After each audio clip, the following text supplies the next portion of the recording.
Alright, I'm here. See what all we got going on.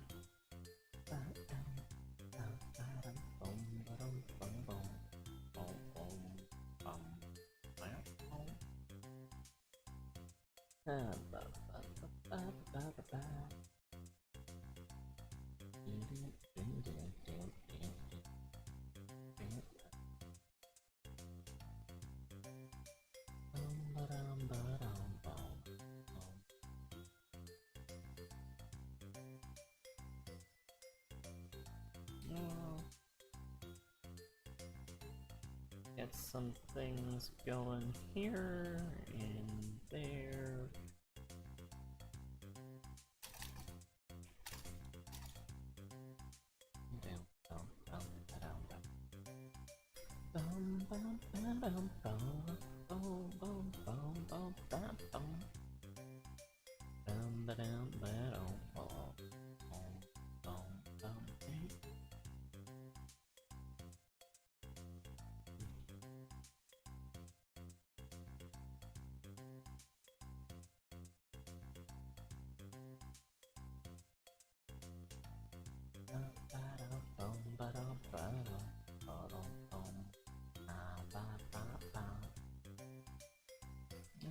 Just gonna draw.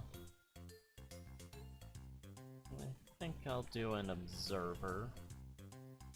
The evil alien species from my stuff.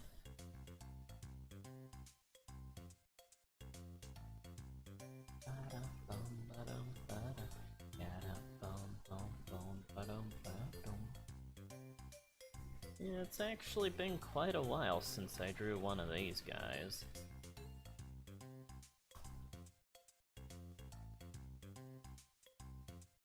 Not at a part in the story yet. In the comics where they're really shown much, so don't always get the opportunity to draw the observers.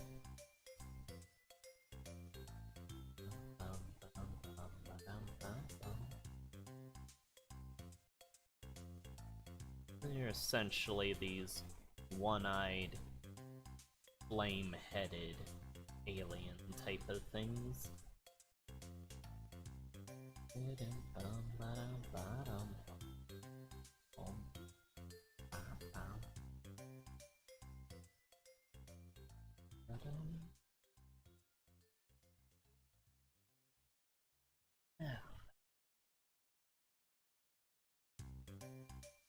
Yep, they're just these Cyclops-type aliens, always seeking to overtake the universe.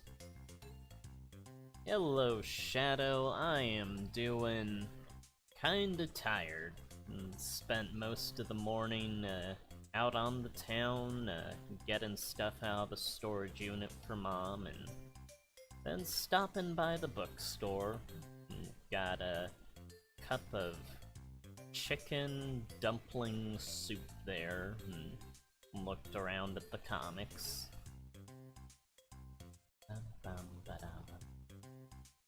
Yeah, hopefully the manga selection for those two older ladies for the 12-year-old boy doesn't scar him too much, but it is mitigated more than it would have been with their selection.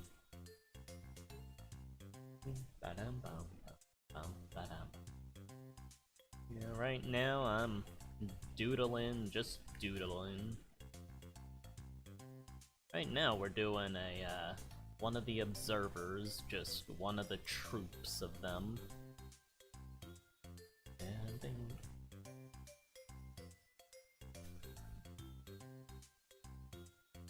These types of observers are created out of well, a lot of them on Earth are made out of humans, but it's the standard troop for any species that is, like, 2 arms, 2 legs, and walks around on 2 legs, they can get turned into this.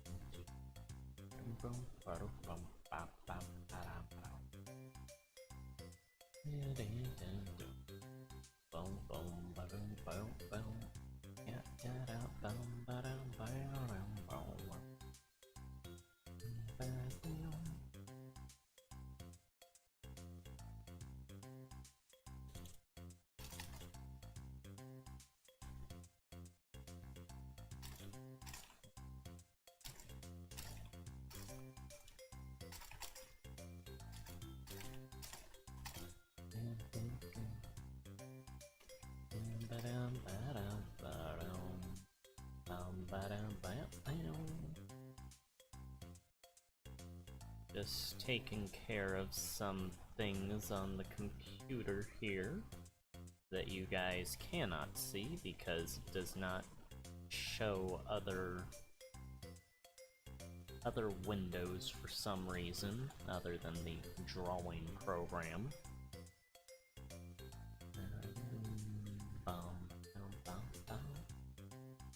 Come on, reload.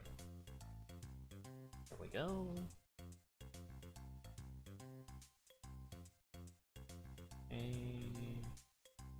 Alright.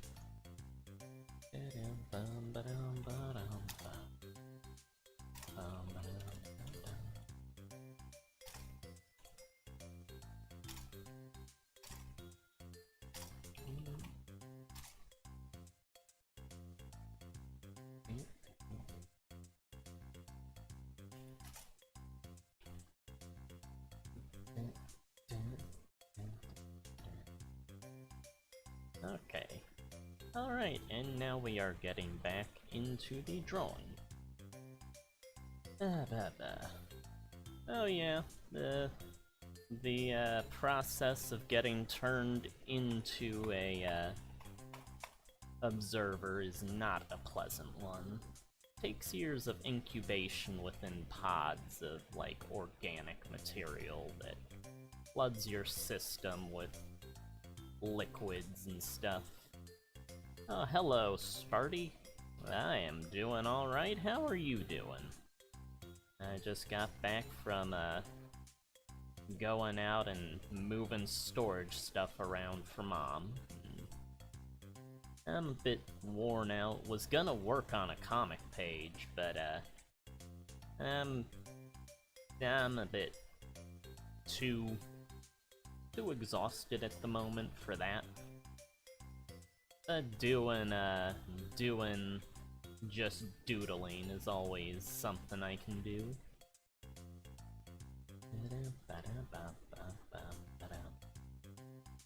Right now we are drawing a, one of the observers, just one of their troops that they invade planets and stuff with. And I believe Shadow is a bit disturbed by the concept of the observers turn people into these things.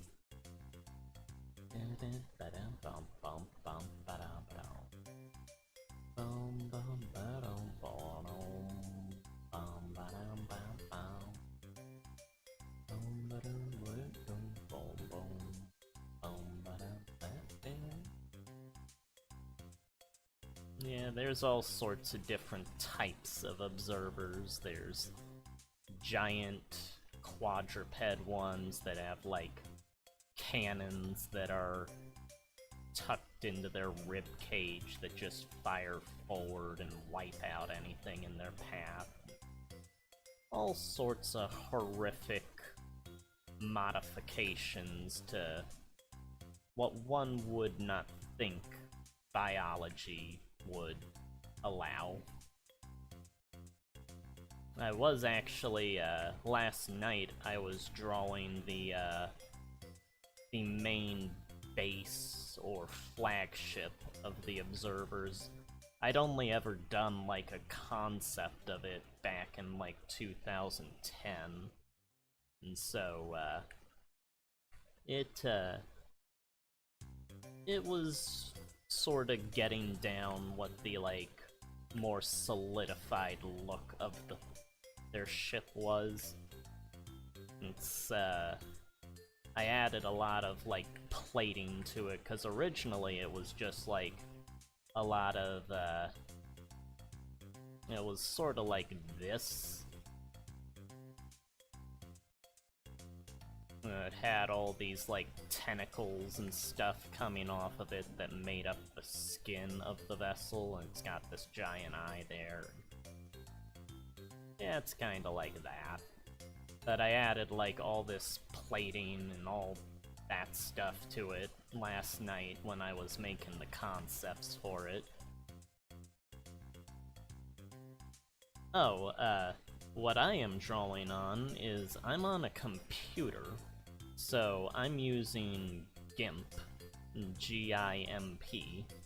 It's the, paint program I've used for whenever I've done my, well, pretty much anything.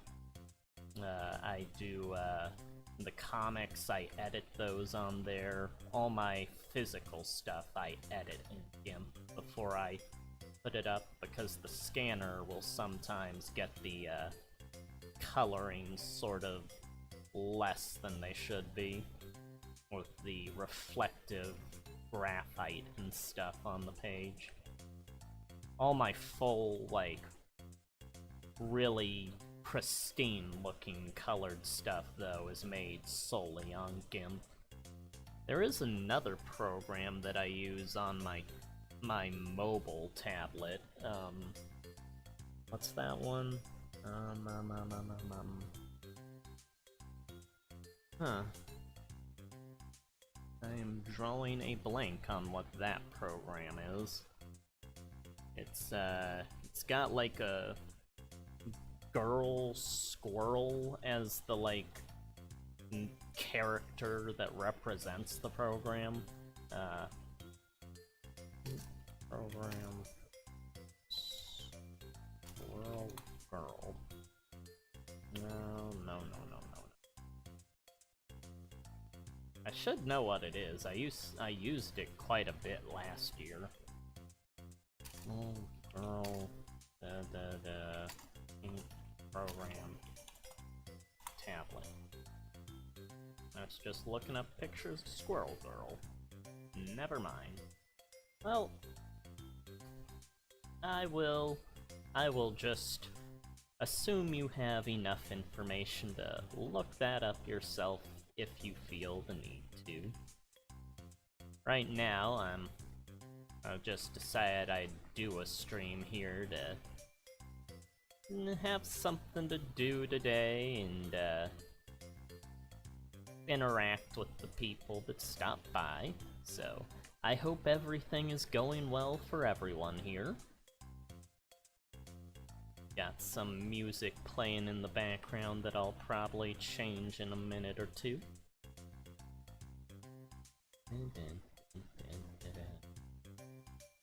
Yeah, but the observers, they are, the main underlying antagonistic force in my older stuff, and, they still got things going on in the background of the comics that I do, but it's not at the point yet where the comics are dealing with them or anything.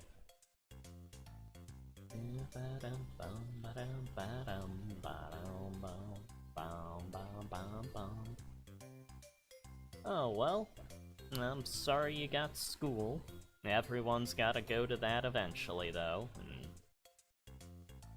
It's, it is the thing that every human has to go through to get to where they're going in life. But hopefully it goes well for you today.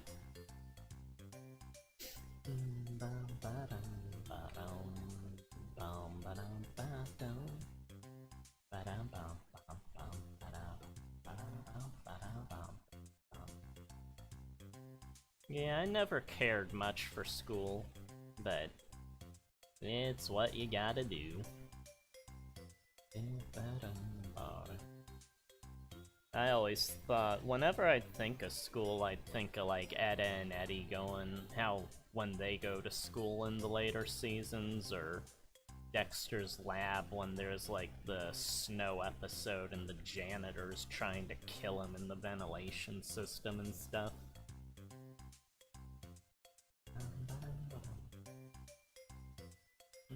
Let's see. I'm looking for different music to put on here.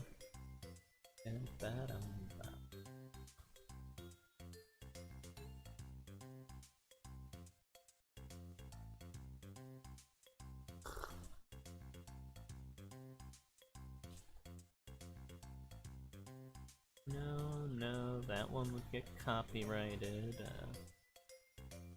Let's see.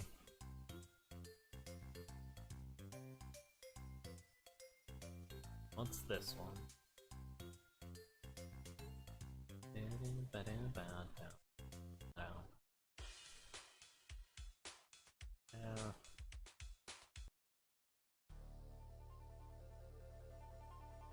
Yeah, we can do this one. Alright, back to observers.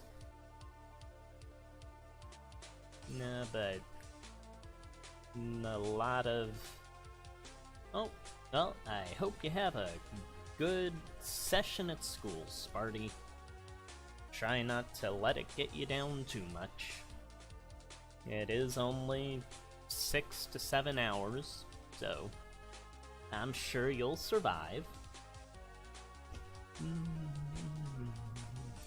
But thanks for stopping by, and hope to see you again soon. For me, I'm just gonna be drawing as per usual. Getting all the work done on my comic stuff after this, probably. Finally getting to page 50 of the comic. The latest comic. But yeah, the Earth just becomes flooded with these observers after once 2008 happens.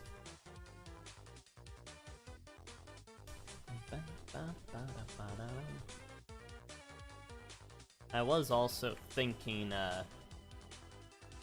last night while doing the concepts for their flagship, I always pictured the attack on Cincinnati, Ohio, which is like the first real city they attack in our time period.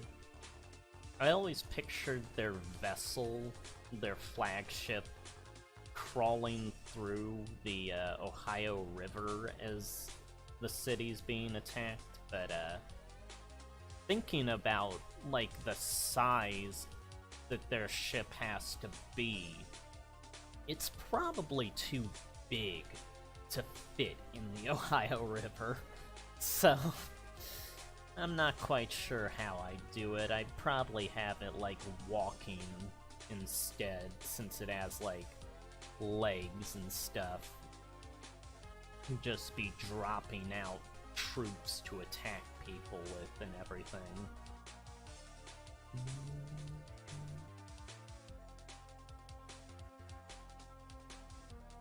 Yeah, just spent last night thinking through the finer details of that vessel. Ah, don't worry, you can say whatever you want about Ohio. We're used to all the disaster out here. I just made that the first place that gets attacked because that's where I was when I came up with that part of the story. Always had a group that I made up that I was a part of in the story that helped to try to protect things, and part of the goal of attacking Ohio was to wipe us out, so that's one of the reasons that Ohio's attacked first. Sake leads the assault against the team that I'm a part of there. I get my arm chopped off. Came up with all that part of the story during high school.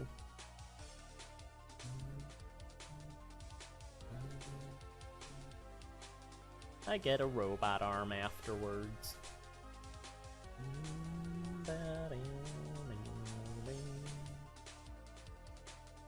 Yeah, their actual flagship thing is like, the implication is that it's just this really, really ancient vessel that's probably like from the beginning of time.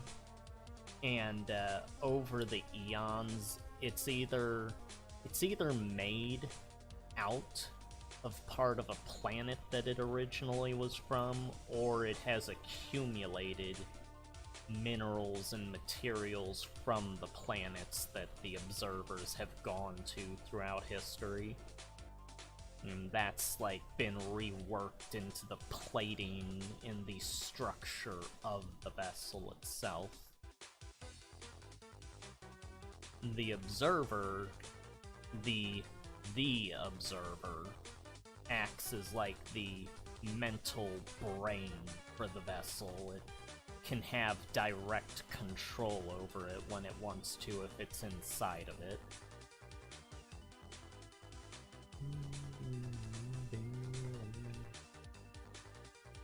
Yeah, that's an observer. Let's see. Doodling's stream 8.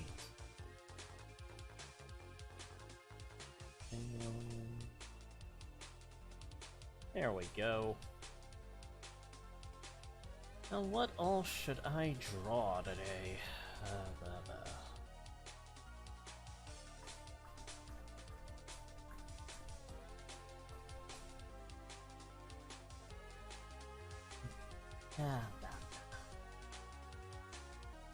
Let's see. Thinking. Edward is thinking. Edward is looking for more music.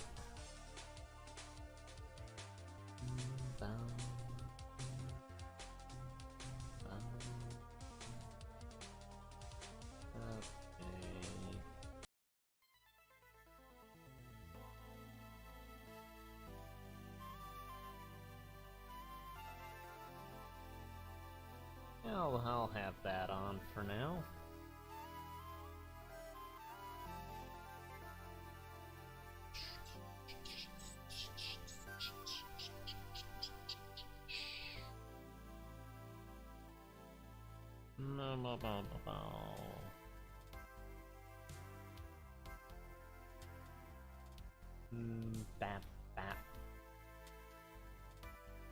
Yeah, this is always the hard part of the scribbling process, is just figuring out what I want to draw.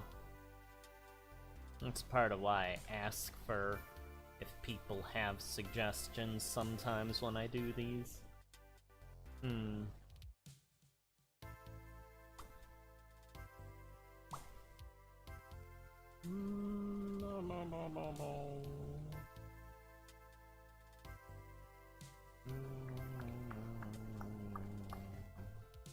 Oh, let me,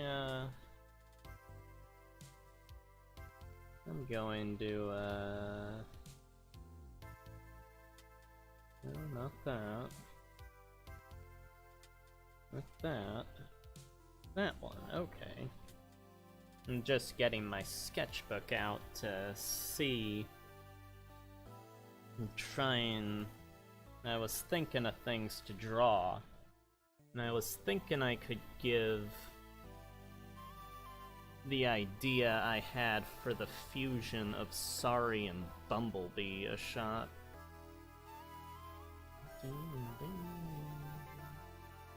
Let's see, so what pose to put him in. Him or her, it's hard to tell.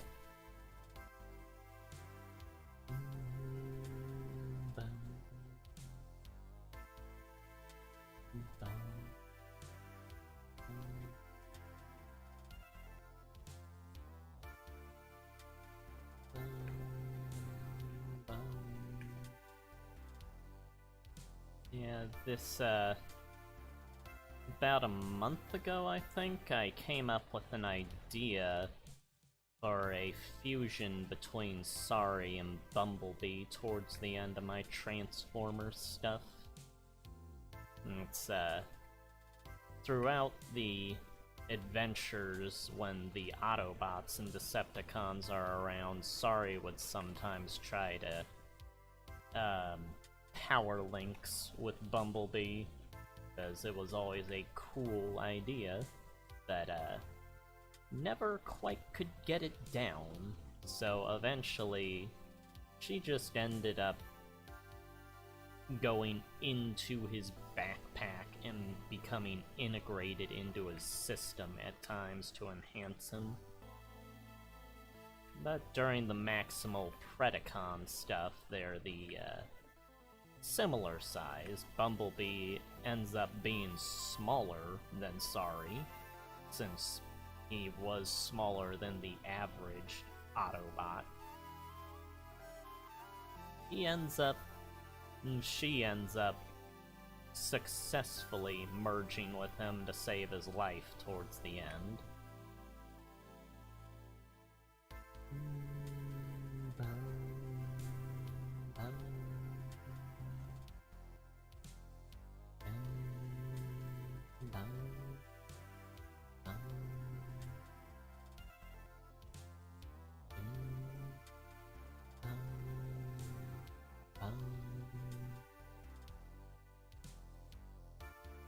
It's just doing a combination of techno-organics is a bit more complex feeling than doing it with normal, like, mechanical Transformers, because you have to take into account how there's, like, blood and organs and stuff also involved in the mixing.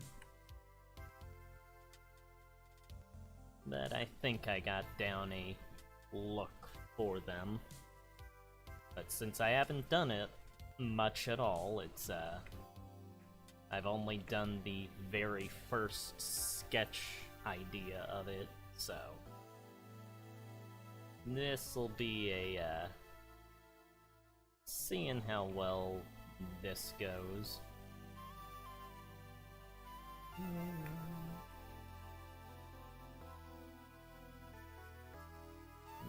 How does it... I'm looking over at the sketch I did of them to, like... I keep, like, shifting my head back and forth. I have the sketchbook open on the side over here.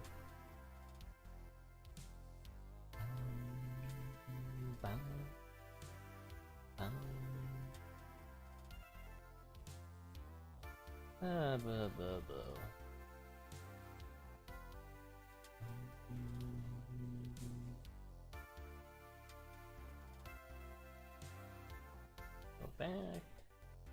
Reload.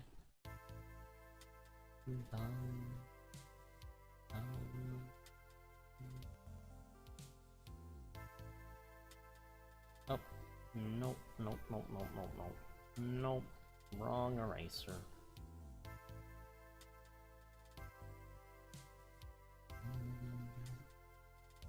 Okay. Yeah, whenever I make the Power Links forms of Transformer characters, I'm always picturing in my head how the different pieces of one Transformer wraps around and integrates into the pieces of another.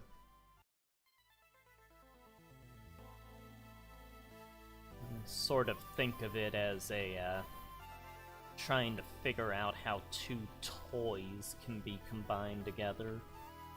What pieces end up fitting where in the tearing apart and restructuring process.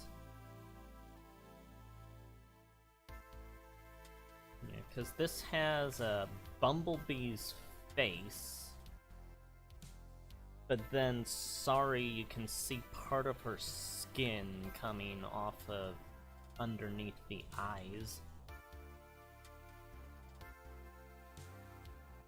I'm not getting this shape of the head looking right. If I had my, if I could hold the tablet like a sketchbook, it would make this so much easier. That's one of the downsides to using a digital device instead of a sketchbook.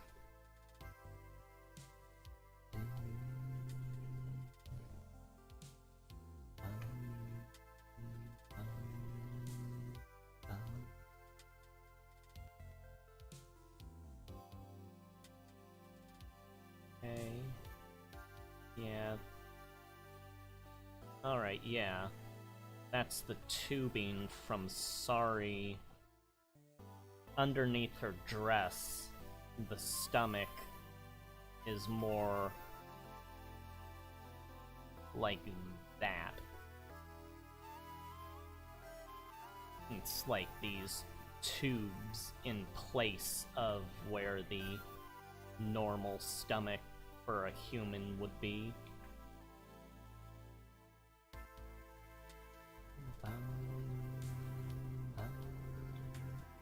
And then it goes like that all the way down to the pelvis. There's the arm. Yeah, I think that's how I had her looking underneath the dress. Normally she has the dress, so you never see any of that. But I had to, think, since it's a combination where the, body parts of her would go over Bumblebee's body, or into Bumblebee's body.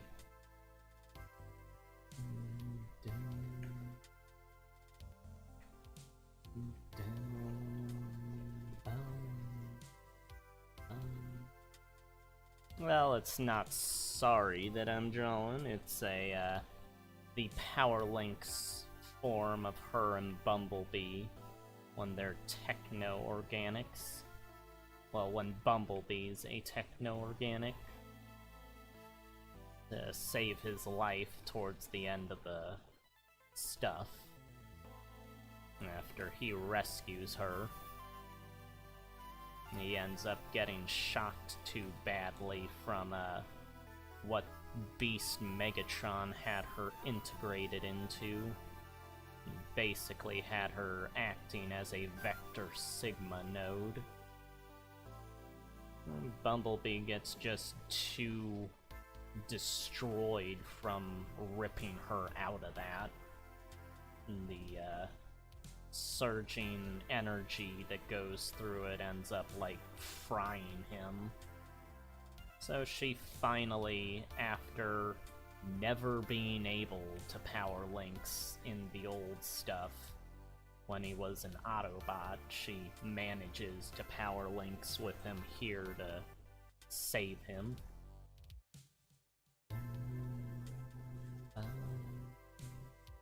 Yep, I always got ideas for my fan stuff.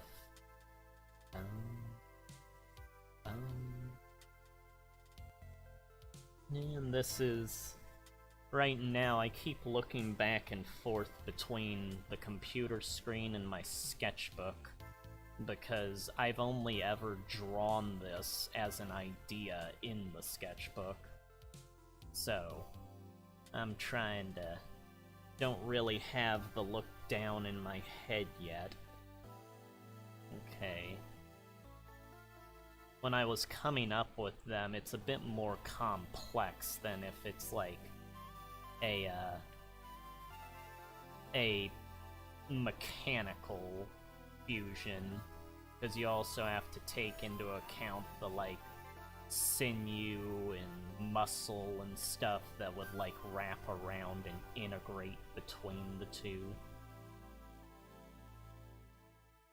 Do I have it like that?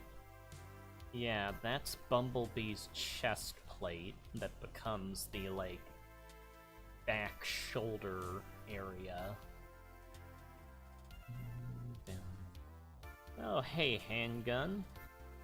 I hope your dad is doing alright. Saw you mention that he's a bit sick today. Over here, we've already drawn an observer. And right now we're drawing a fusion between Bumblebee and Sorry.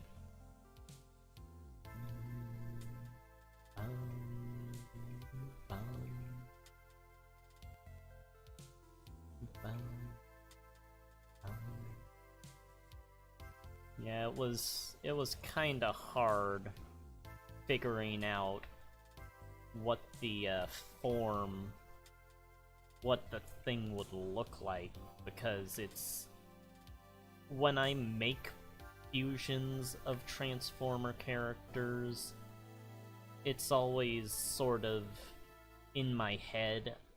It's like combining two toys together, ripping them apart and restructuring them and seeing what pieces would go where.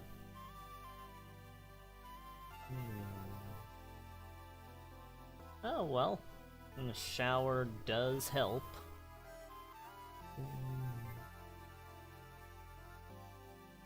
But yeah, this has Bumblebee's face, which has like Sorry's face mask split in half along the sides, and then her helmet comes up over his helmet. So it's like that. And then there's, you can, if this were in color, you could see that these lines here along the cheeks are parts of Sorry's skin that is wrapped over Bumblebee's face. Oh, and then Sorry's pigtails become more straight up horns that go along. Bumblebee's horns are inside of them.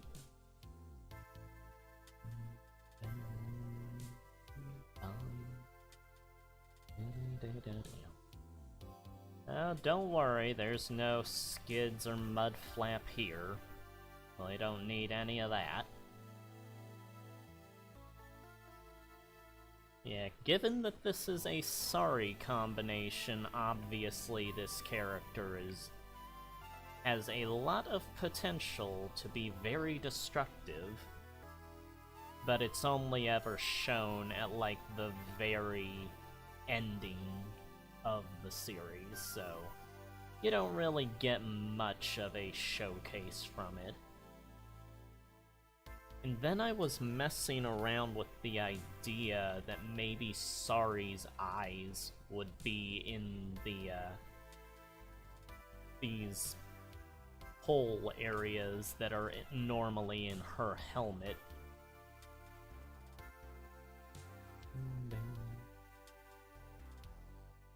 Yeah, there we go.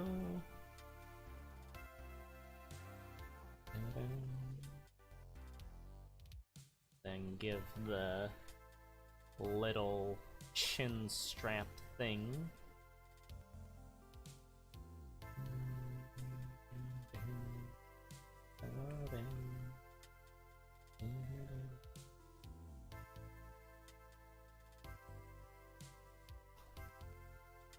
Yeah,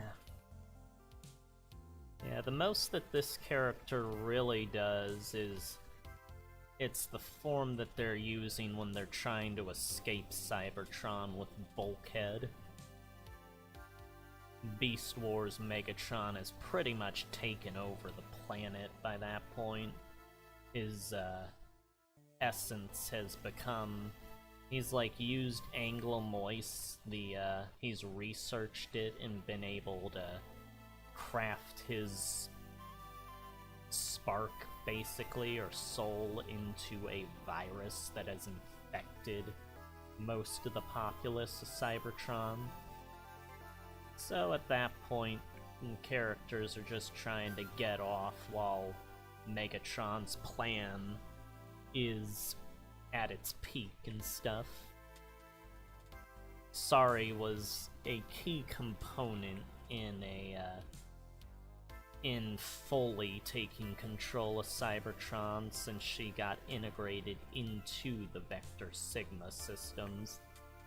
It essentially allowed Megatron to become the consciousness of the, I guess, Primus's body, basically.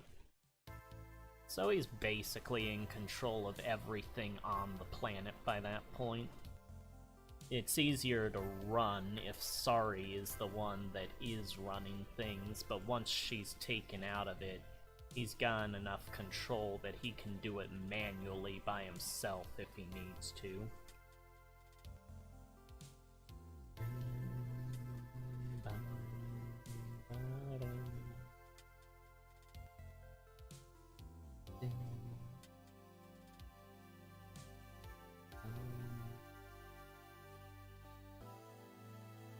Oh, is Trial and Error that convention comic where it's doing the trial of Megatron and Sari and them go to the core of the planet while that's going on, and she ends up seeing all the Vector Sigma stuff?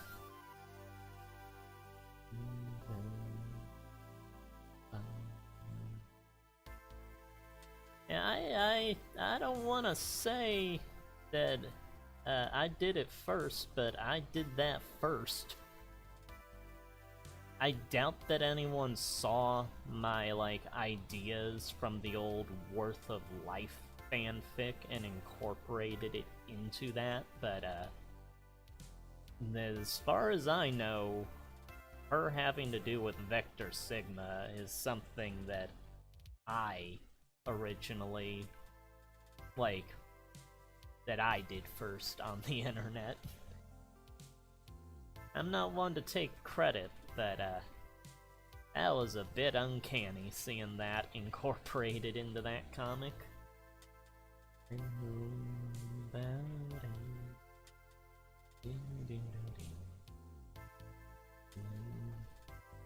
Oh no, there's no suing or anything, it's probably just another person coming to the same conclusion I did and incorporating it into their story. If you can get me money though, I will wait along the sides and see how the court case turns out if you decide to go for it.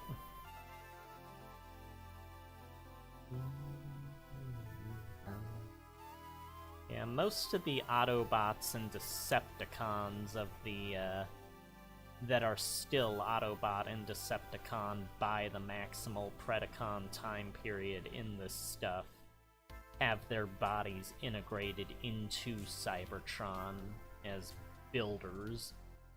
People that, like, help to run the planet more efficiently and, get their energy straight from Cybertron with the less amount of energy that's available by that time period. The builders all become infected as part of Megatron's consciousness once he takes control, since they are part of the planet. Strongarm is the builder that is the head of law enforcement on Cybertron.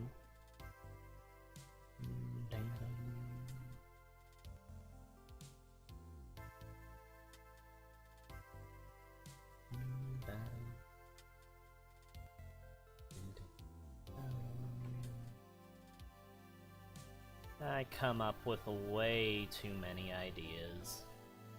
Go way too in-depth every time I make stuff. All the little details that nobody is ever going to know about.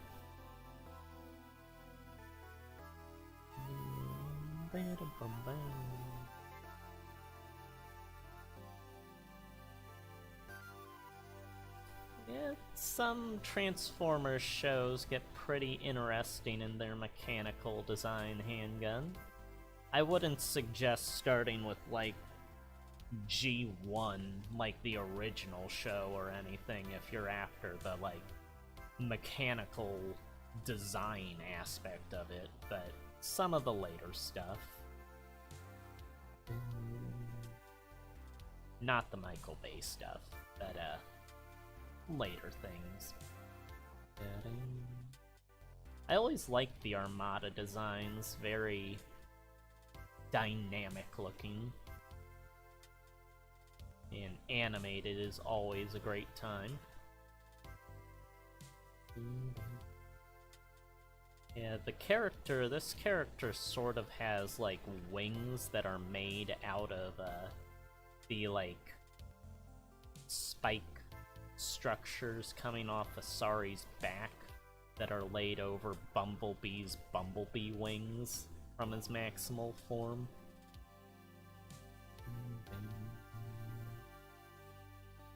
Let's see, how did this go? Okay. It's like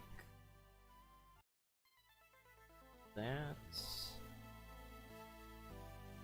And then what is that part supposed to be? I think that's like there's a part coming out here that I can't tell if it's a remnant from Bumblebee or from Sorry.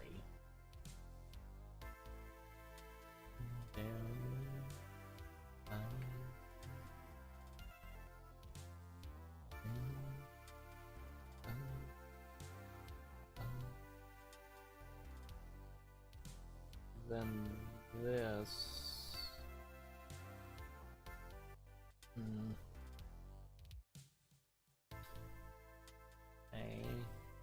Like that, I think.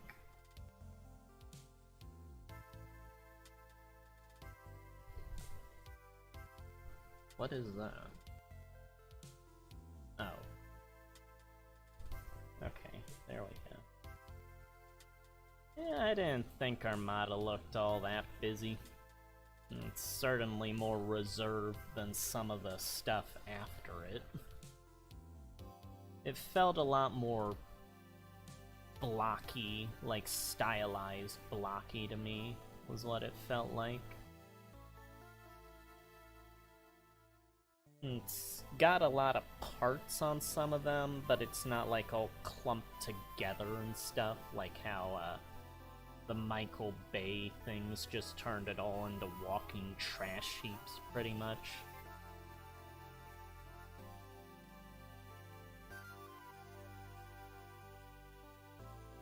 Okay.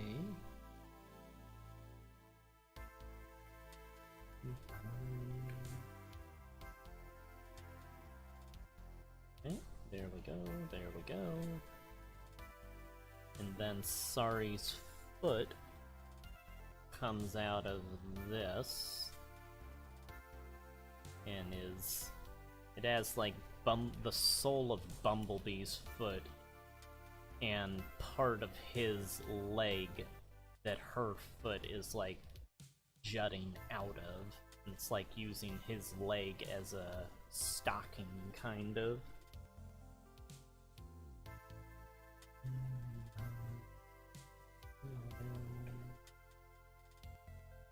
I was going to send Jobby the Hong a card once with like a figure of Vegeta, since he does not care about that character, and it'd have been a figure of him swiveling Bumblebee, like animated Bumblebee, like his arm or head or something, and Sorry just screaming in terror below.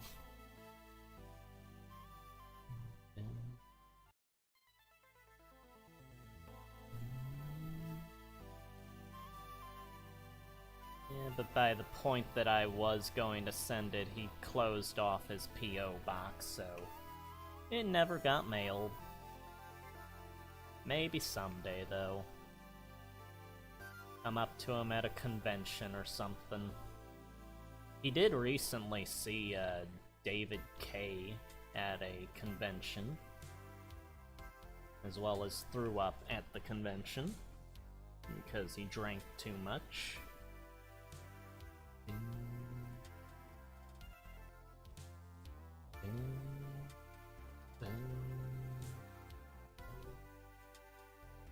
Well, I'm sure he's got enough figures as is. Anything we send him would just be extra.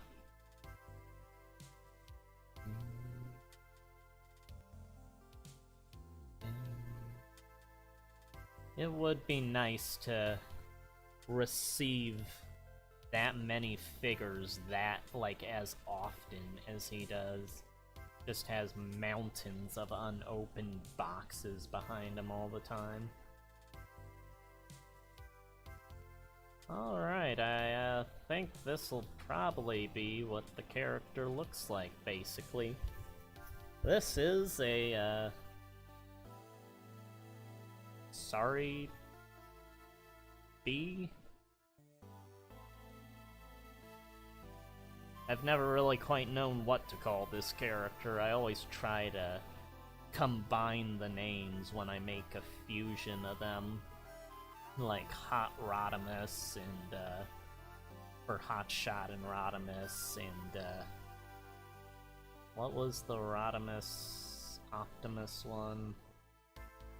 Optorod? No.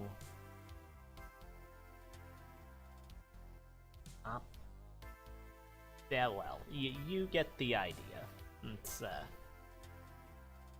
yeah, this is the, Sorry Bumblebee Techno-Organic Fusion.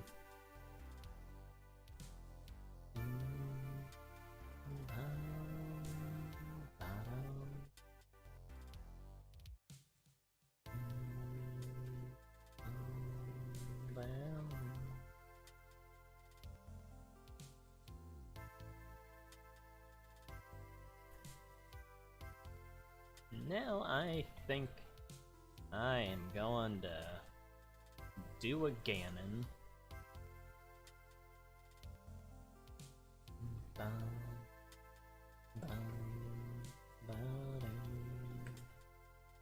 I do like drawing Ganon, the version of him that I do.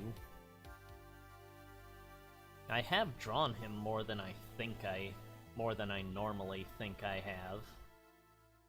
But since I would be just wasting too much time on fan stuff if I did everything I wanted to of him and, like, the Zelda ideas I come up with, I don't work on him as much as I would like.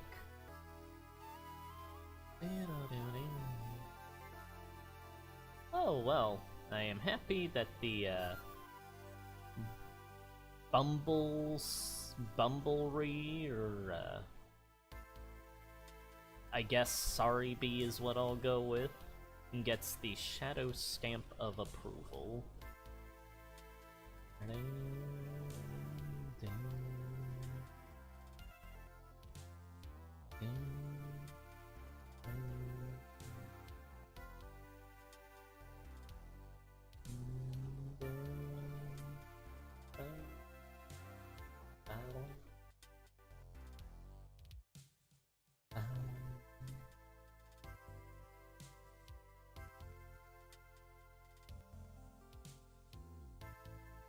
Give a little shadow thumbs up here.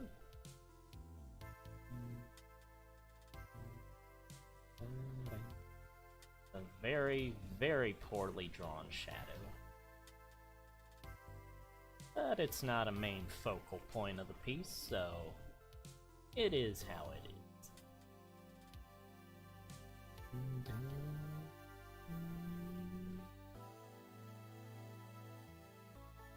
Let's fix the thumb.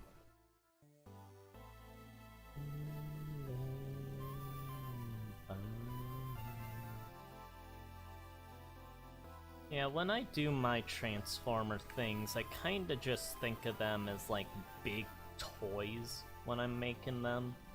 I think it's kinda the idea they had for the aesthetic of like Mega Man X8, where everything like has details, but it's like details to things that look like they're just toy parts and stuff. And that's still a garbage thumb, so let's put it back a bit more.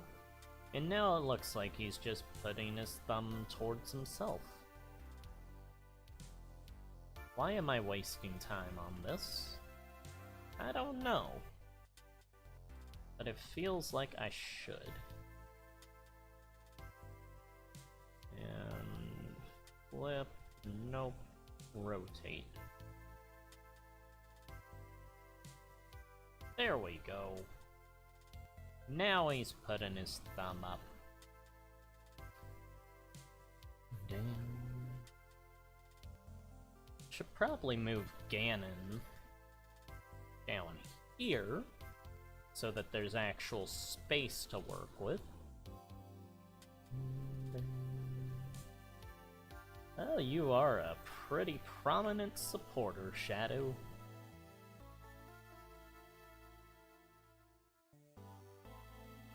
Yeah, I always love for Ganon his more classic aesthetic. And I always love having a variety of music, so let us switch this a bit.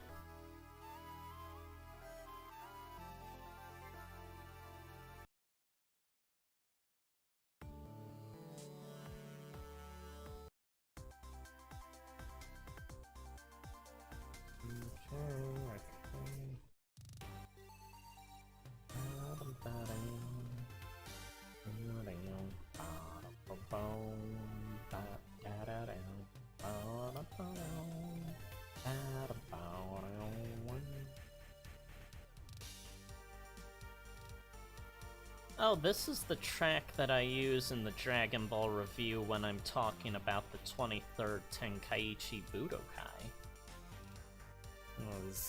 I remember...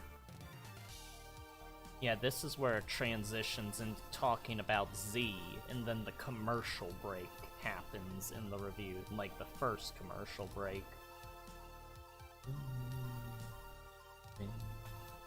Has the scene of Piccolo, like, shooting all his blasts at Goku as he's falling towards the ground and stuff. The 23rd Budokai always felt more like an epilogue to a saga rather than a full actual saga to me. It was like... It wasn't as, like... as complex as the other tournaments. And it is sort of continuing on the previous saga's agenda of King Piccolo. Or Piccolo Daimyo.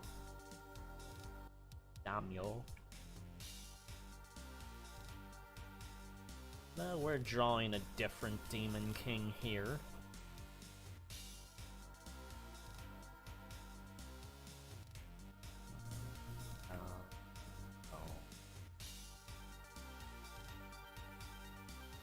I do have to wonder what the Zelda series would be like if Nintendo wasn't as censor heavy as they are, and didn't try to make everything as appealing to the younger audience as possible. given how things are in the original versions of Ocarina, I'd imagine there'd be more blood in the series. It feels like the end of Wind Waker absolutely should have had blood during the final fight. Ganondorf getting a sword literally stabbed into his forehead.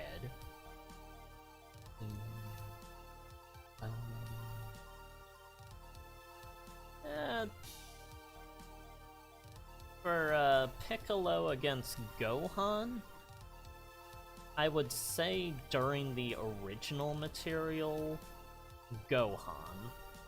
Because at the end of the day, his whole thing was, if you ended up getting him mad enough, you were going to die.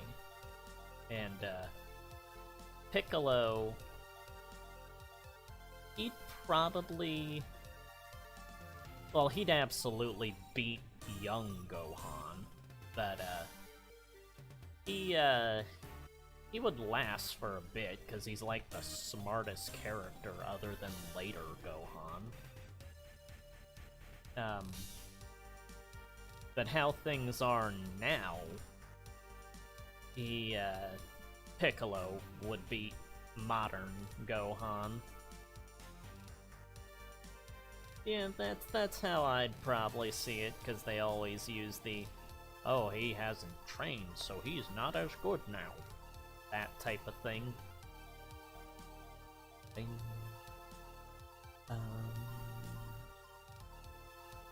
Oh, you were saying Ganon. Okay. Well, that is a bit more of a complex question, because you need the, Blade of Evil's Bane to be able to defeat Ganon. There is no doubt that Piccolo would, like, utterly destroy Ganon, like, in a, like, fight, but to actually kill Ganon, I don't know if Piccolo has the ability to do that.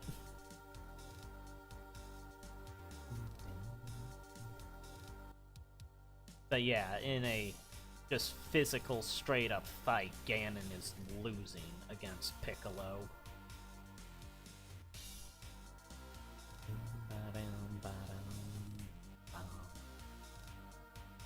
But since both characters are from completely different series that have completely different ways of working, that type of a question was probably never on anybody's mind when making either series.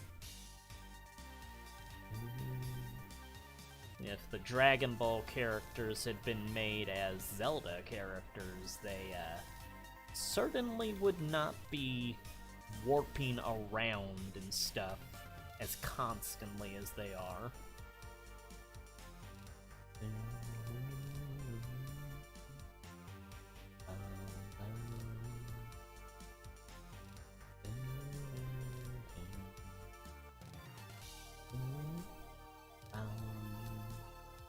I would like to do a review of a Zelda game at some point, but I'm already behind on all the reviews I've got planned and recorded and everything.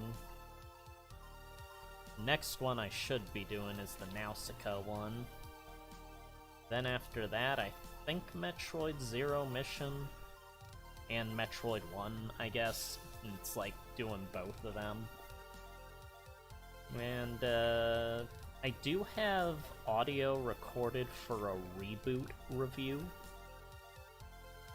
but that's so far off at this point that who knows when that'll be gotten to. If it will be gotten to, and if the information of that series remains the same between now and when I put the video together. What is this music?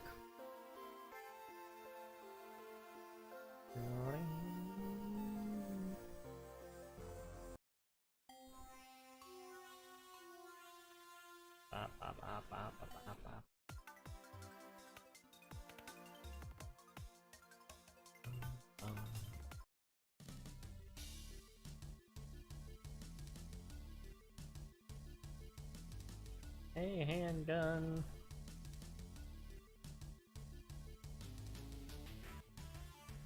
Drawing. Ganon.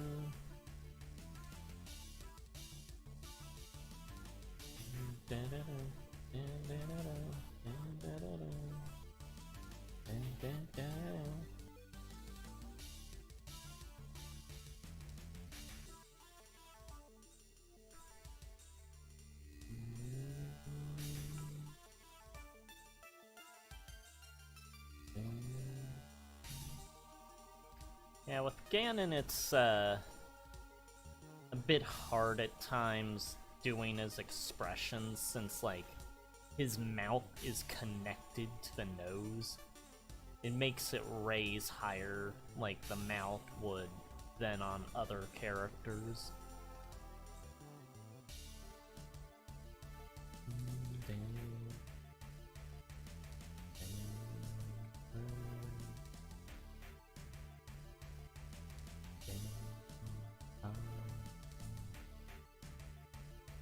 Force it.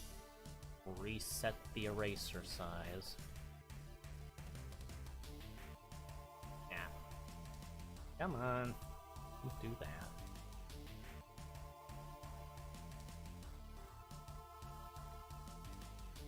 Now the real question is, would Samurai Jack be able to defeat Ganon?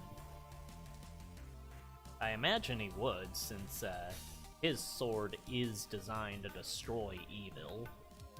So I would assume the same thing that happens, like, if he can beat Aku, he can hurt Ganon as well.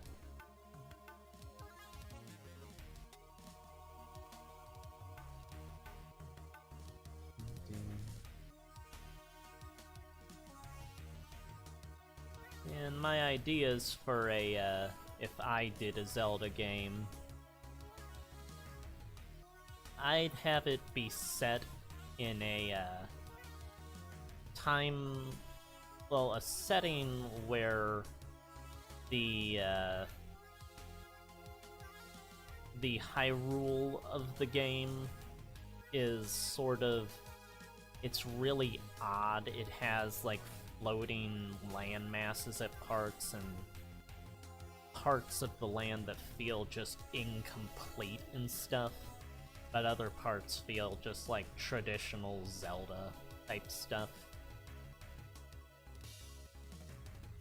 Oh yeah, Jack would, like, physically, or with what all Jack has done, he'd absolutely, like, beat Ganon in a fight.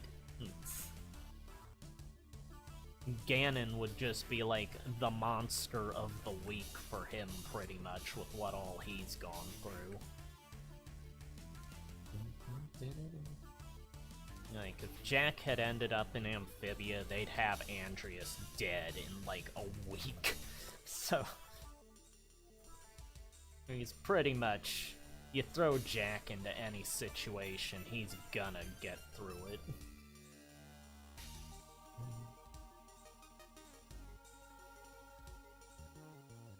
But yeah, the state that the world is in for the Zelda idea, it would turn out, well, it would be implied. It wouldn't be said directly to the player, but what the implication is the timeline for Zelda has been split so much that like, the universe that this Zelda would be set in is just completely broken from all the time splits, is why the land masses get like that. It's like on the edge of the universes. It's sort of the effects of the time stream being split as much as it was.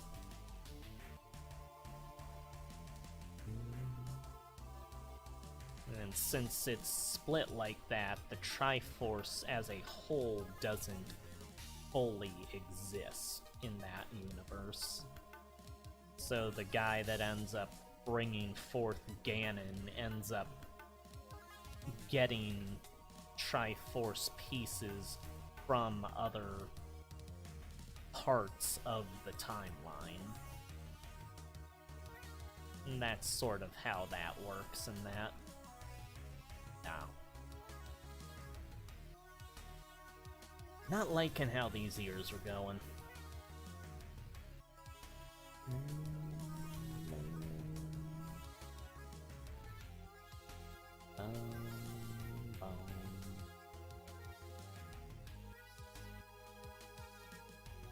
Hopefully this impromptu doodling session wasn't too out of nowhere for the few people that are here.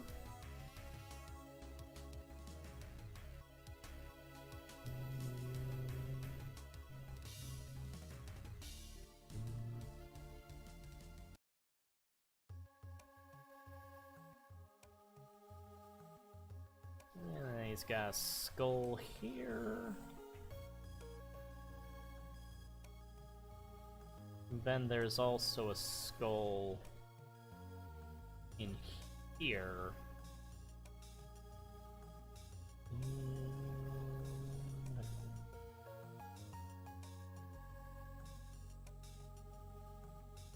I used this music a part of the Dragon Ball review also.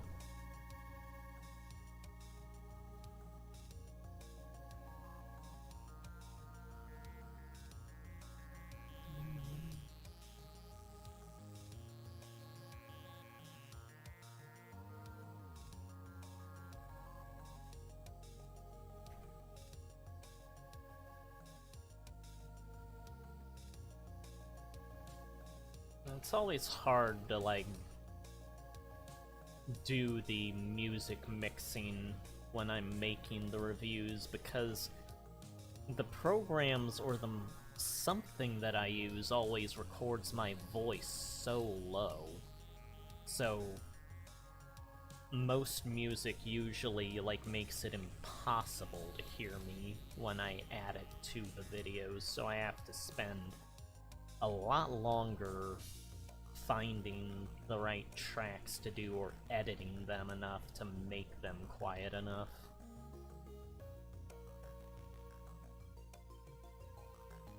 Oh right, and then I gave him these arm guards. Pretty much a more armored version of classic looking Ganon. Oh. Enjoy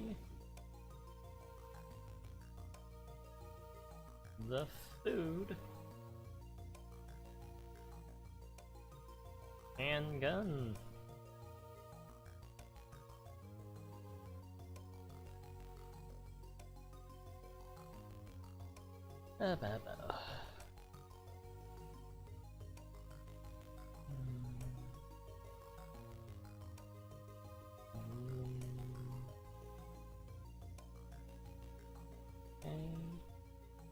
And then I think I had it where it's covering the back of his palm is where the arm guard goes up to, and it has like a jewel right here.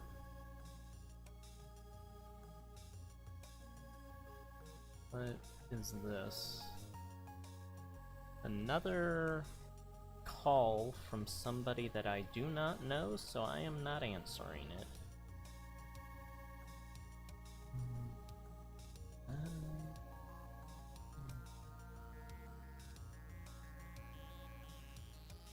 Yeah, I just wish I could make videos quicker. Takes forever to do all the ones I do.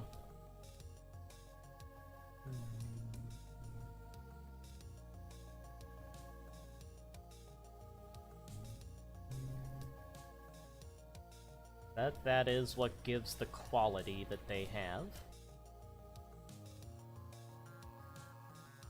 And then he has this little robe. He has like a robe that goes underneath his vest. That's what tapers down here between the legs. I think I'm Yeah, I think I did the robe based off of the Ocarina design, but it has the classic Ganon colors and vest and stuff over it. And it has that, so his leg comes out there, and then in the back it ends up coming down like that, I think. There's the legs. But you don't ever really get to see the back that often, so it's not something that you really notice usually.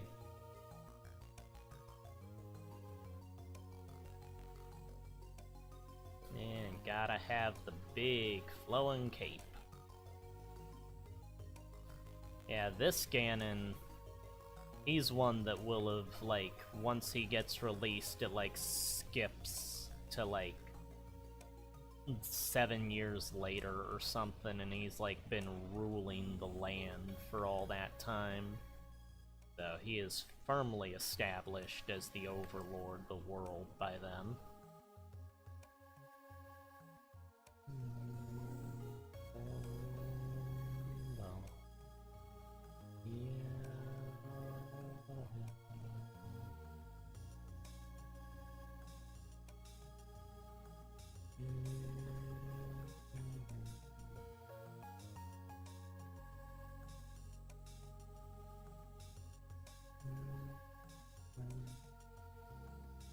And then he's got his classic trident as his weapon.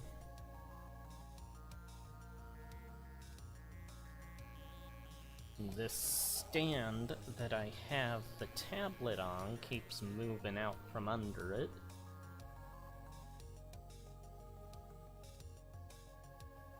Got another skull on the weapon itself.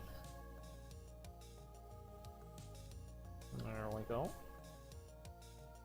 Might have to move him a bit lower so that he doesn't end up cutting into the observer above him.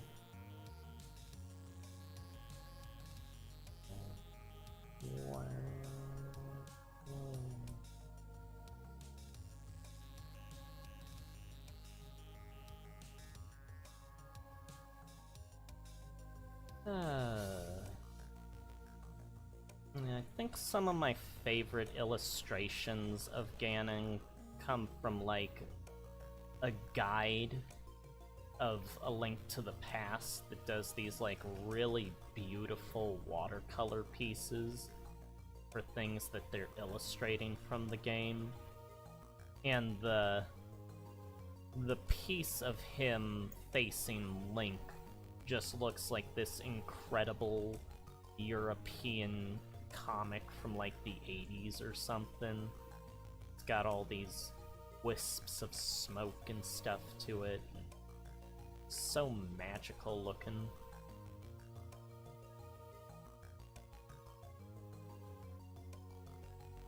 Yeah, there's the trident. The classic weapon.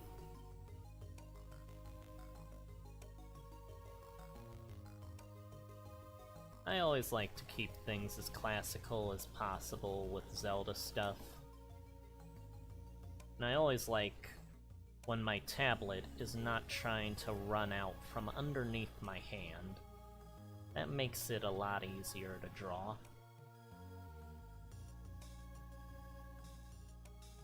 Okay, that's like that.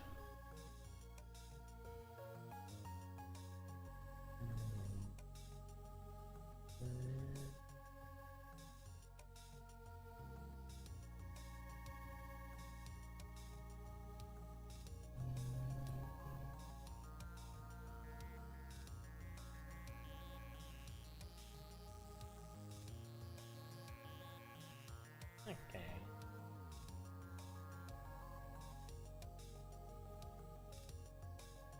There we go. Yeah, it's not as ongoing of thoughts, I don't think, as with the comic pages when I do them. Because when I'm drawing, like, out of nothing. Like, with the comic pages, I have those already drawn out when I'm coloring the blacks in. But with this, I'm having to, like, think of things to draw while talking at the same time. It's a bit more effort in that regard. Oh. Don't do that. Come on. There you go. That is a good tablet. If you behave, I won't unplug you later.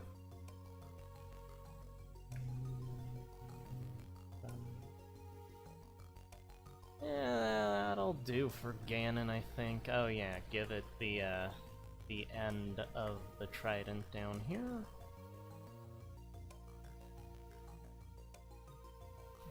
Okay.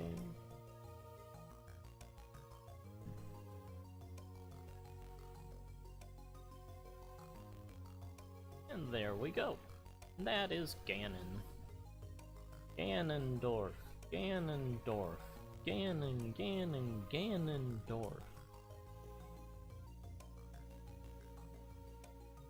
Yeah, me and my brother would always make the announcer say that in Super Smash Bros. Melee. We'd always say Ganondorf when you picked him, and if we would always like unselect him before it got to the Dorf part to make it say Ganon a few times before letting it say Ganondorf all the way for the final one, like it's some sort of chant or something.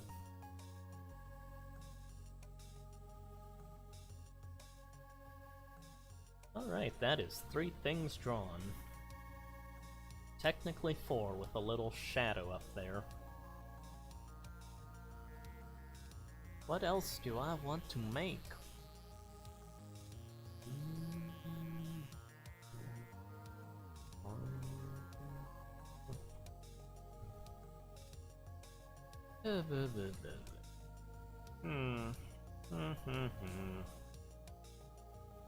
Come on.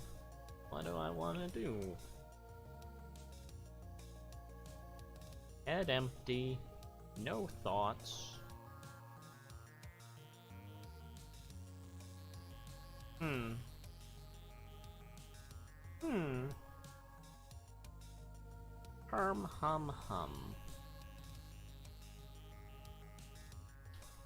Well, when in doubt, look up some things on the internet. Let's see here.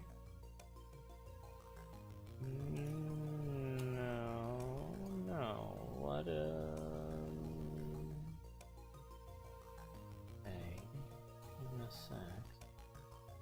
NSX. TurboGrafx. TurboGrafx 16. TurboGrafx 16. Okay. Alright.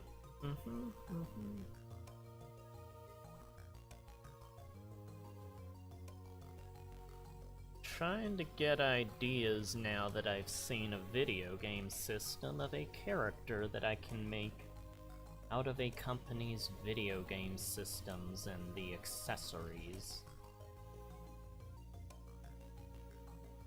Okay. Neo Geo?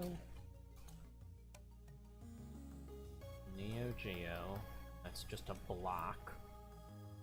Although they do have arcade.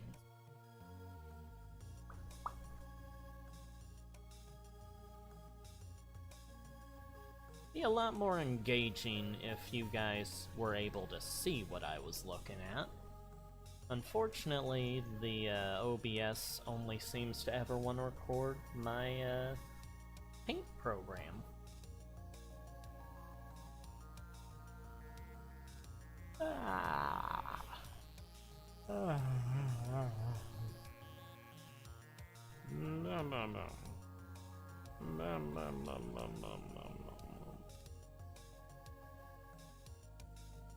Tiger Electronics. That's just tacky.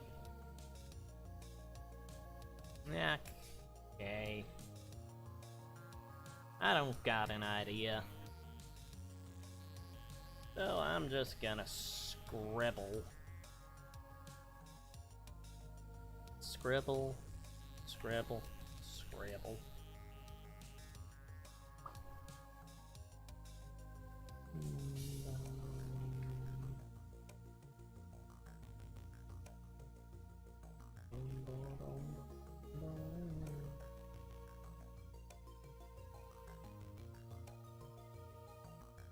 Okay, okay.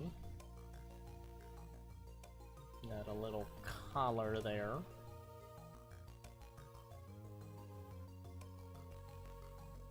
Maybe a foot like that. And just feet coming off of the body. And then arms dangling down. Hand there. More fingers.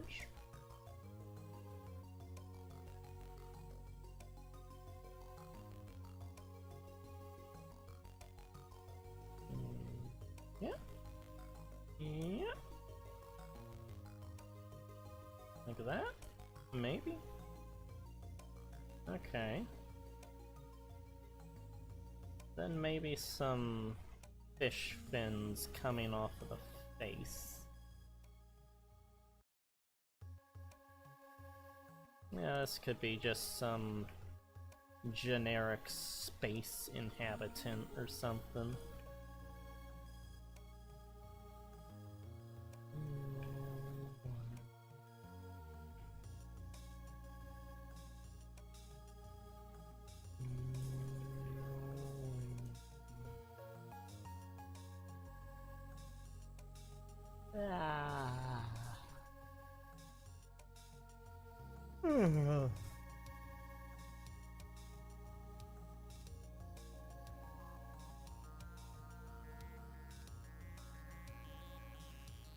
Some eyes up on the helmet thing. Maybe some teeth to imply that the helmet was made out of a creature, or that the helmet is a creature.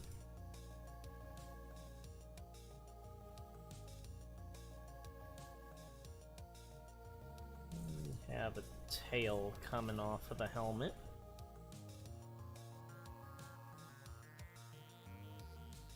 The helmet is the real consciousness, probably, with the look that the person inside of it has. And maybe we'll have an antenna coming off of the top of it. Give him a little suit.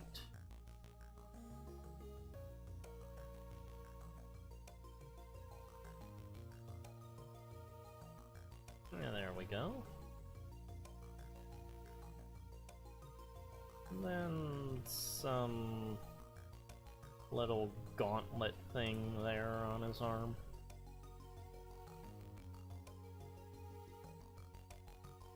Yeah, that sure is something.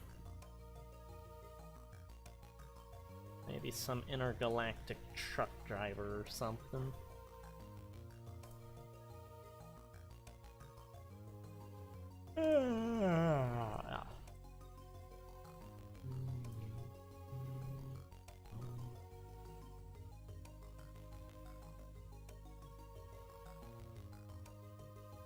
Yeah, we'll save it there, and let's see what else. Since I'm getting into the outer space stuff, yeah, maybe do Baron Gearwick and Lester. They were characters for a different series I came up with. Same universe as Doko's, but far, far away from Earth.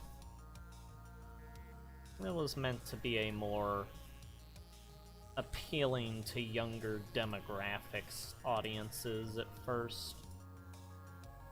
Or if I like made kids storybooks or something,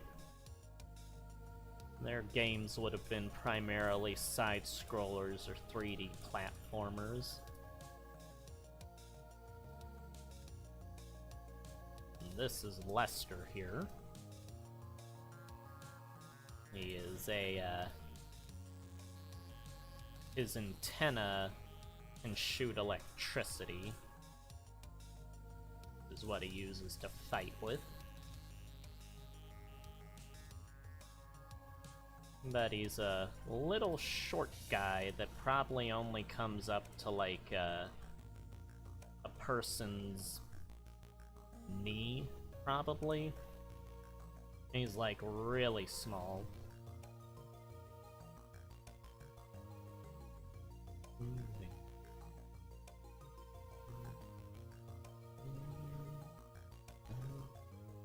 Yeah, if Doko were standing next to him, Doko, he would be like,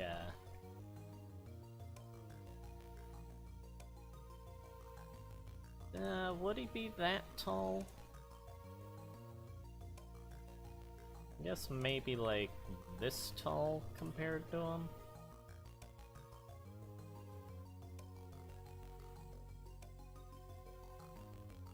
Yeah, probably like that tall.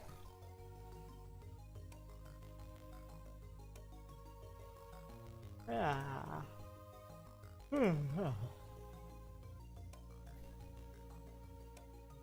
No, I actually haven't ever seen Bluey, but I always hear people go on about it.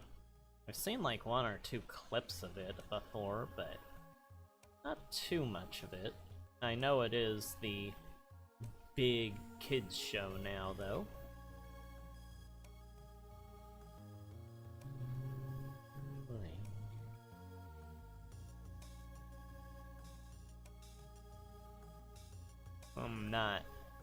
I haven't seen Blue's Clues in like, it feels like decades now.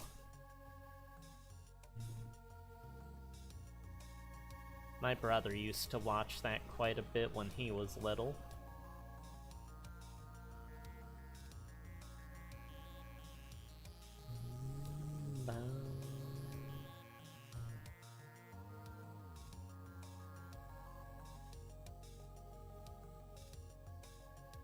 Yeah, when I was little, my favorite stuff to watch was Dragon Ball and Ed, and Eddie.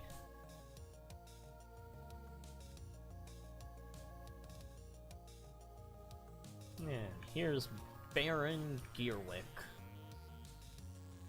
One of the, I think I came up with him before Lester. It was back in high school.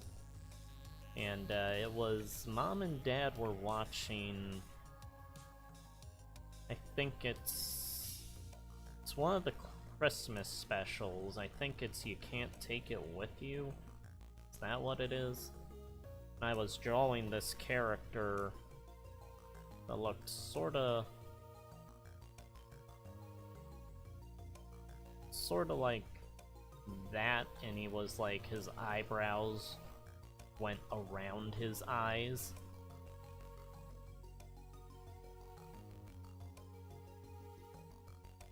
And that's what Gearwick is sort of evolved out of. Nowadays, the eyebrows just go like eyebrows do. But I had a whole, like, kids' book planned as just this simple little adventure where he takes over the mayor's office, and the mayor has been, like, he's not there anymore, so, Gearwick has taken over as the mayor and is getting all these ridiculous laws passed. Lester and his friend Strawman have to go in and find a way to take him out. And it all arises, they only go there because the ice cream stand that they're going to has the flavor. I think he wanted mint ice cream, and they don't have mint ice cream because of a law that has gone into effect. So they go to the mayor's office to, like, sort it out, and it turns out that Gearwick is the mayor now, and that just causes all sorts of problems. And since he's, like, a literal villain, and apparently the law he passed was that all the ice cream of that flavor goes to him, so that causes a commotion for the book. And at the very end, after they've taken care of everything, it goes back to the ice cream stand, and it shows that the ice cream, like, person behind the register that they couldn't see before has found, like, pint of the ice cream they were wanting. But since they're gone, the guy just has it himself, and it turns out the guy that is behind the register is the mayor. So that's where he was the whole time. Yeah, that's the most I ever developed, like, any of the adventures of them, I think. Other than, like, the game adventures where they try to stop Gearwick from taking over the world and stuff. They live on a planet called Petal, which is shaped like a flower floating in space.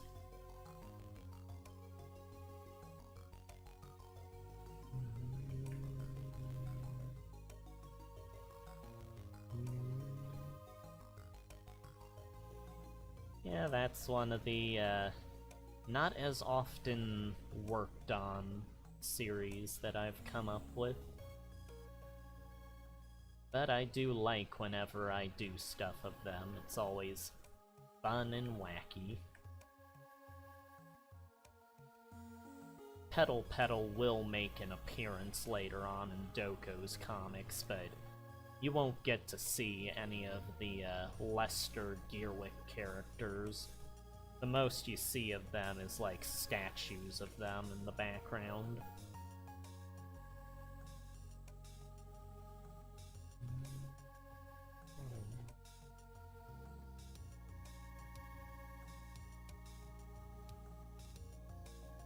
Yeah, Gearwick is basically just a circle on legs, pretty much. Essentially, he's a bomb on legs. He has a fuse coming off of the top of his head, and he can make bombs appear in his hands to throw at people.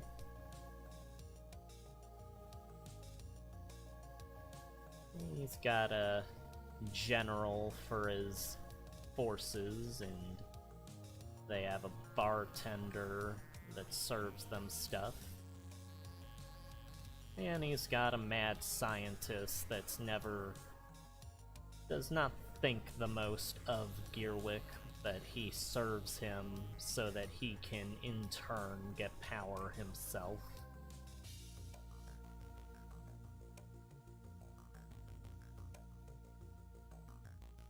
And just go about their days, trying to take over the world and dealing with Lester and his friends getting in their way.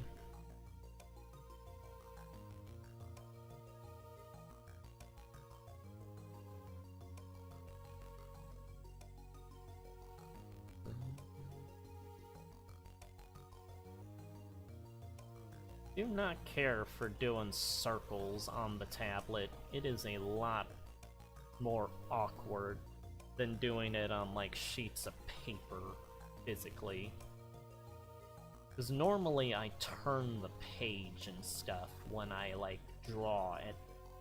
Try to get shapes right. Because different angles will let me draw better for certain shapes. Or certain parts of certain shapes.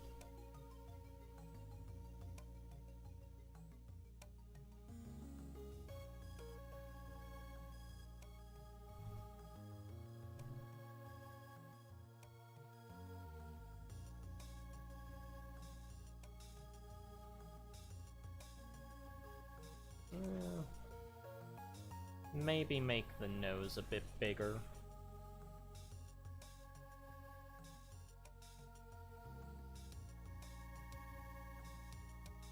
I do remember I made a picture years ago of, like, Baron Gearwick meeting King Shadow. It was basically just saying how King Shadow has a not as good cape when compared to his one. Yeah. Not getting the note. It's because I'm doing a circle, and circles are not good on the tablet.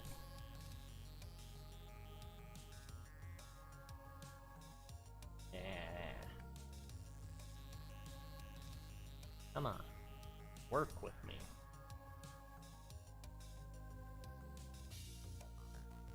Yeah. There we go. That's better.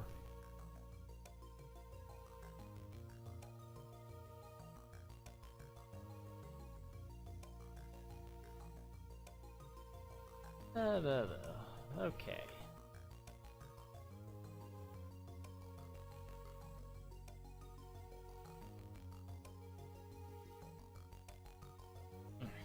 Come on.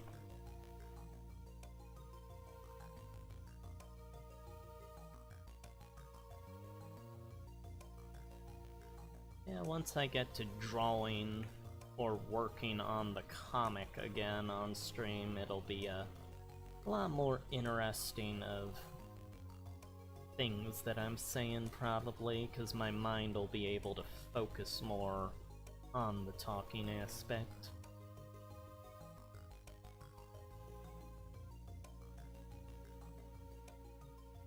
Yeah, there we go. Little bomb in his hand.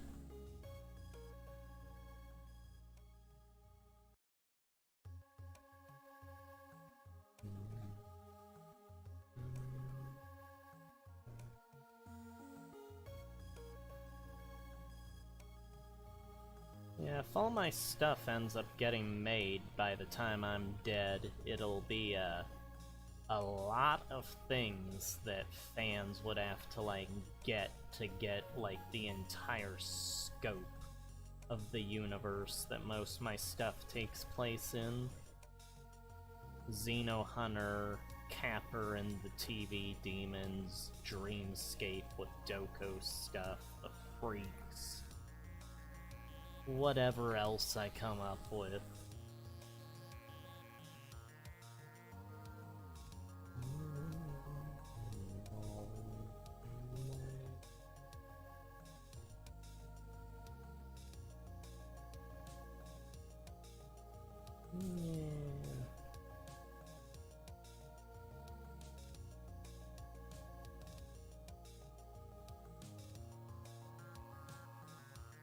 Yeah, there we go.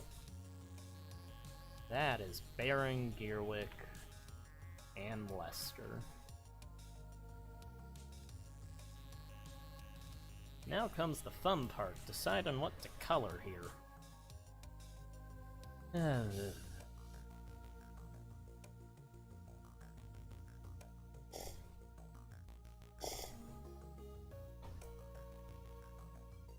Alright.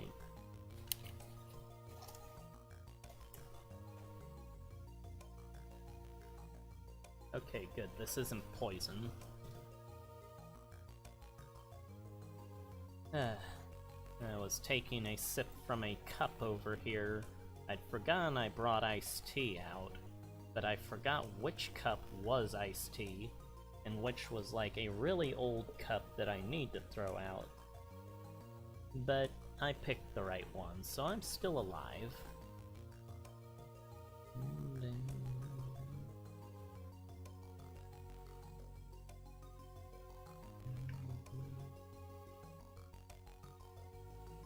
It's the iced tea that the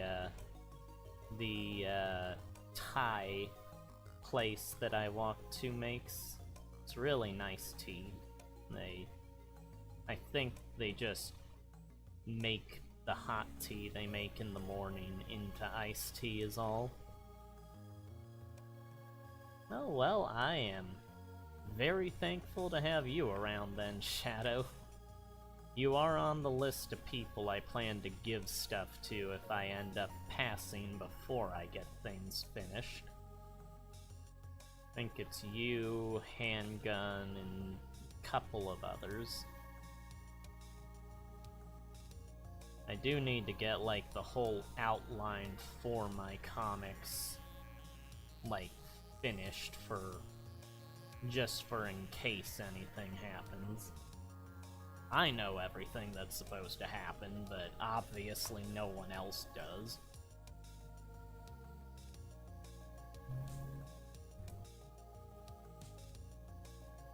I did come up with the first main 3 adventures back in high school. Obviously, I've come up with stuff after that by this point, though. Originally, it wasn't going to be running as long as it's going to now.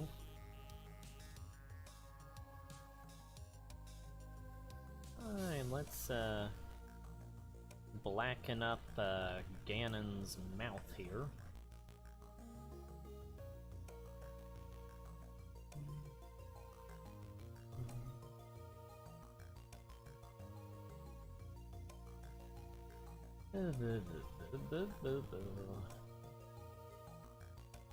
Although, if I give you guys all the information, it is going to be a lot of stuff to, like, between all the reference sheets and notes and everything, it is quite a lot of stuff to read through and look through and everything.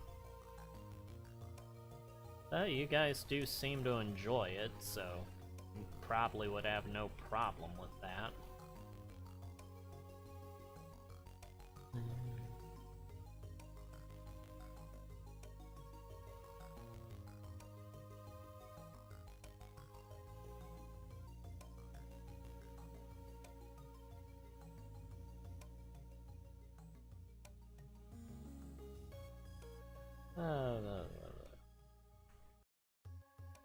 Oko Rapilzo.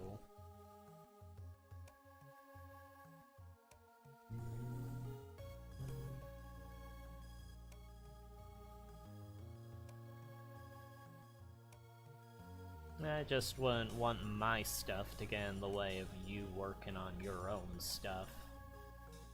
Would be nice to have your shadow stuff being gotten out there and everything. Make the face here rounder.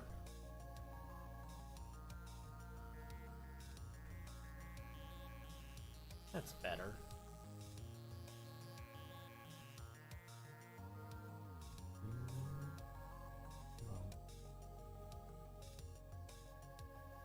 I do not have any musical episodes planned of my stuff. Don't have to worry about the harmonic vocal performance or anything.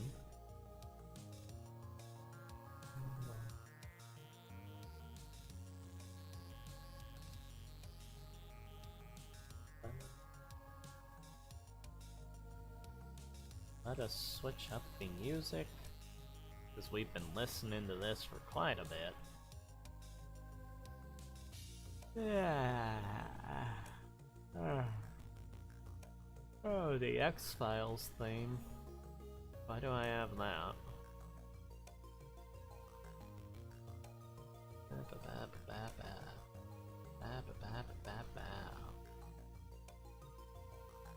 Huh.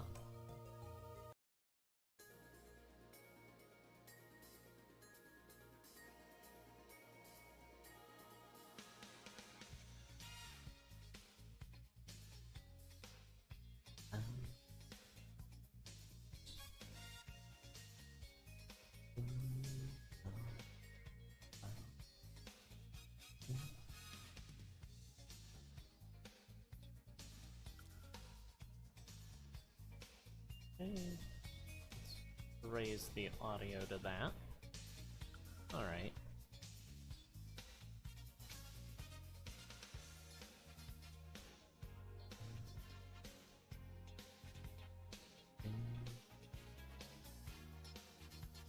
Little Shadow.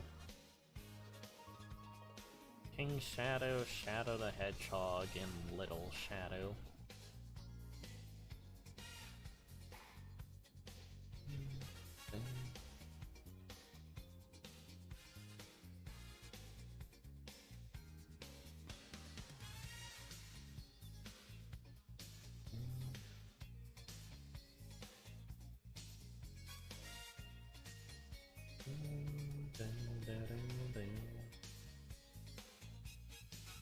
Oh yeah, you can put the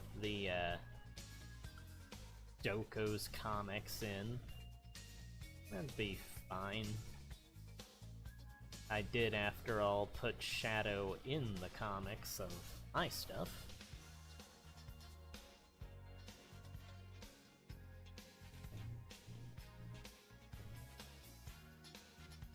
Alright, alright. I think we got all the black areas blackened up. So, let us work on the color. Ah.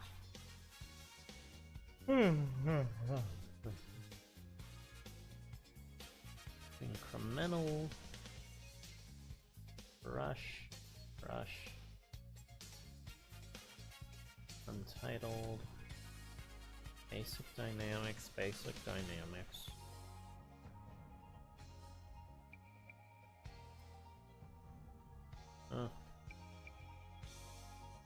Larger previews? No, I didn't mean for that. View as a grid.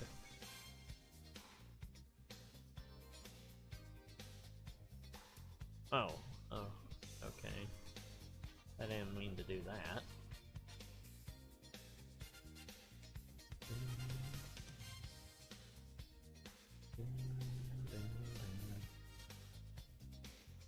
Oh, well, that would be a fun little way to explain the crossover.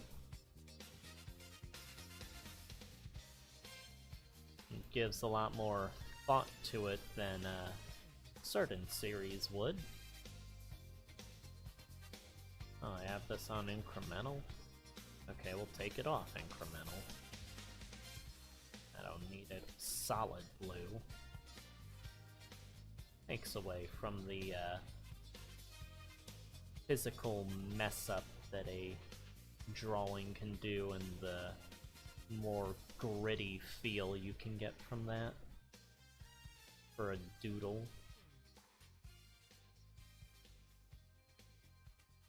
The Dragon Ball Dr. Slump crossover, that just felt like, oh, well, they're in the same world, but as Dragon Ball progresses, it becomes less and less compatible with the Dr. Slump world.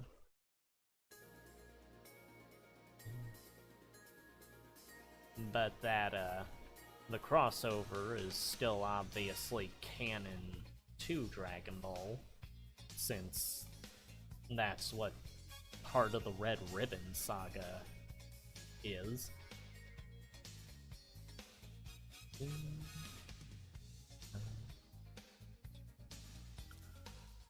Then you got things like the Jetsons and Flintstones, which is just an obvious let's cross these things over solely for money.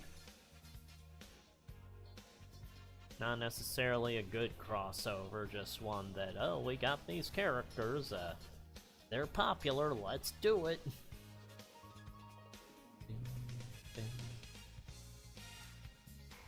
Yeah, whenever Usagi and the Ninja Turtles cross over in their comics, I think it's always a different version of the Turtles that Usagi runs into.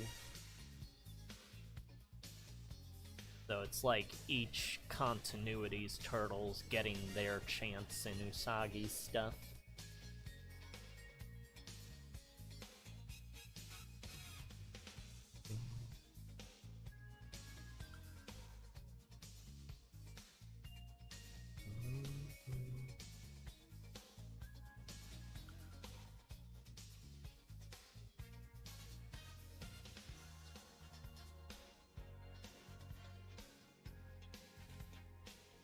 A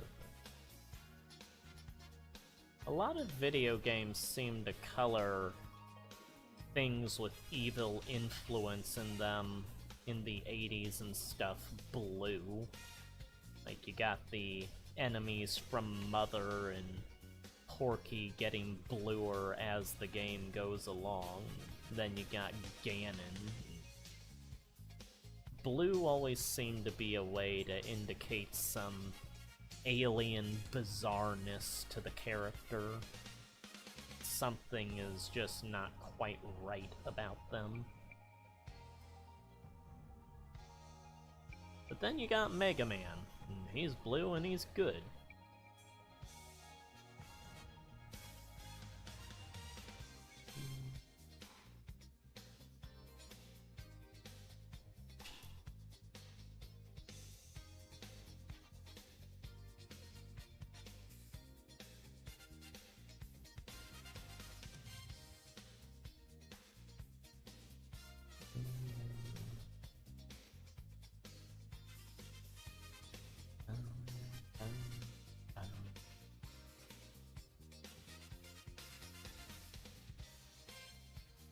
Chaos was always one of the cooler things in Sonic to me. And it was always neat to me how they were like actually getting into the more of the origins of the emeralds and stuff with that.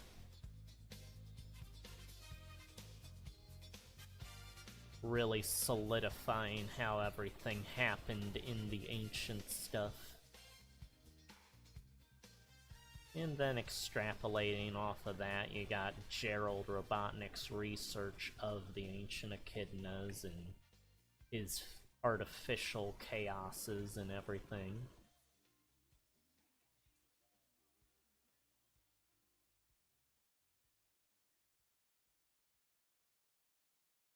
And every time anyone said, like, people would always try to make, like, try to force in that there are two different worlds to Sonic. There's a human world and an animal world, and that just never made sense for the games, because it was all obviously just designed as one world. Because obviously the Mystic Ruins are like an ancient archaeological thing for the people at times, like, of Station Square. That's mostly humans that you get to see from that. It was all obviously just one world in the games. Just animal people and humans coexisting is basically the same thing.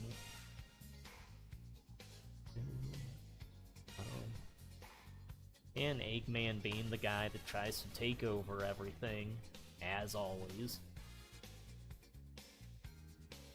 Dr. Ivo Robotnik. The greatest scientific genius in the world.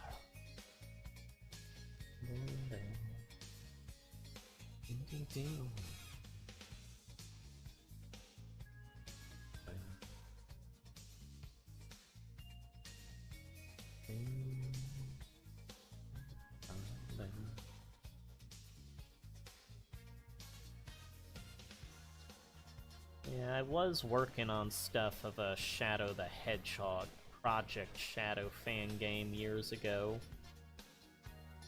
We got quite a bit of sprites made for it, but never got anywhere close to, like, actually making it. But it would have shown what all happened, how I interpreted it from, like, 50 years before the series began. While they're working on, like, the Bio-Lizard, you can see a mural of perfect chaos in Gerald's office, which it'd be like the mural from the Mystic Ruins. And then once they start working on Shadow, if you go into his office, you can see the mural has switched to the Sonic and Knuckles mural of the Prophecy of Super Sonic. to sort of explain why Shadow looks like literally supersonic, just a different color.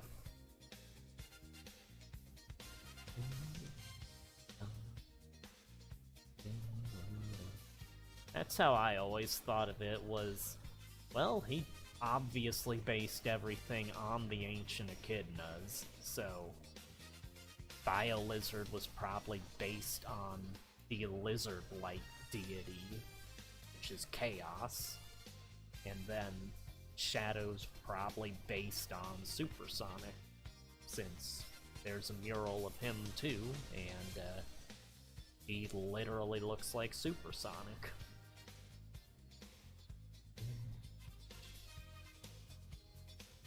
After Adventure 2, though, they seem to not give as much thought, I don't think, to the story of the series. Things would obviously connect and work off of previous plot elements, but they never reached the intricate level of detail that the plots to the adventure games felt like they have.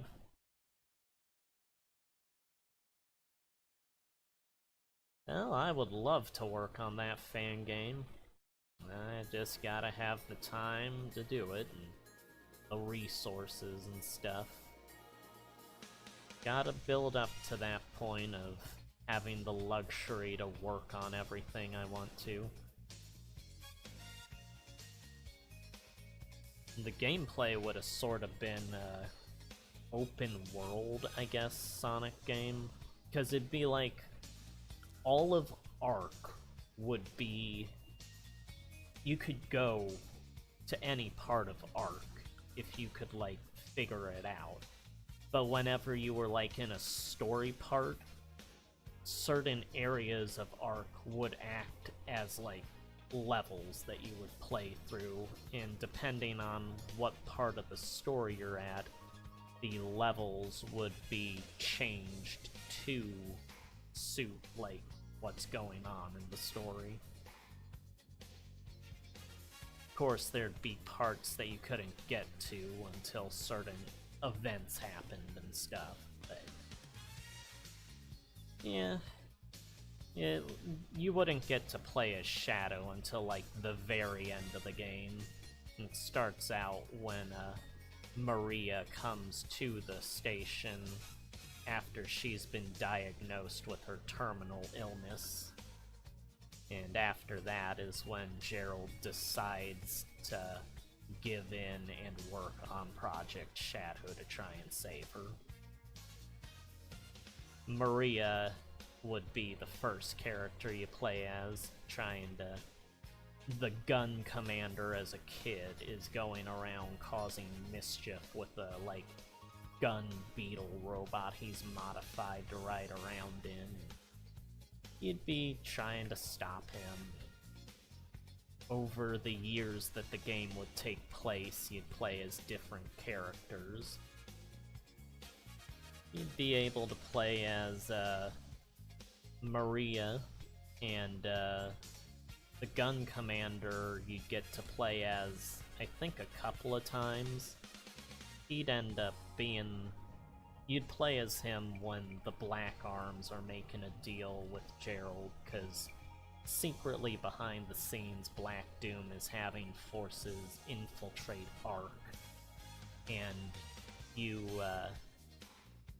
are going around stopping them as the gun commander when he's little, and saving a gun operative when that happens is how he gets into gun, because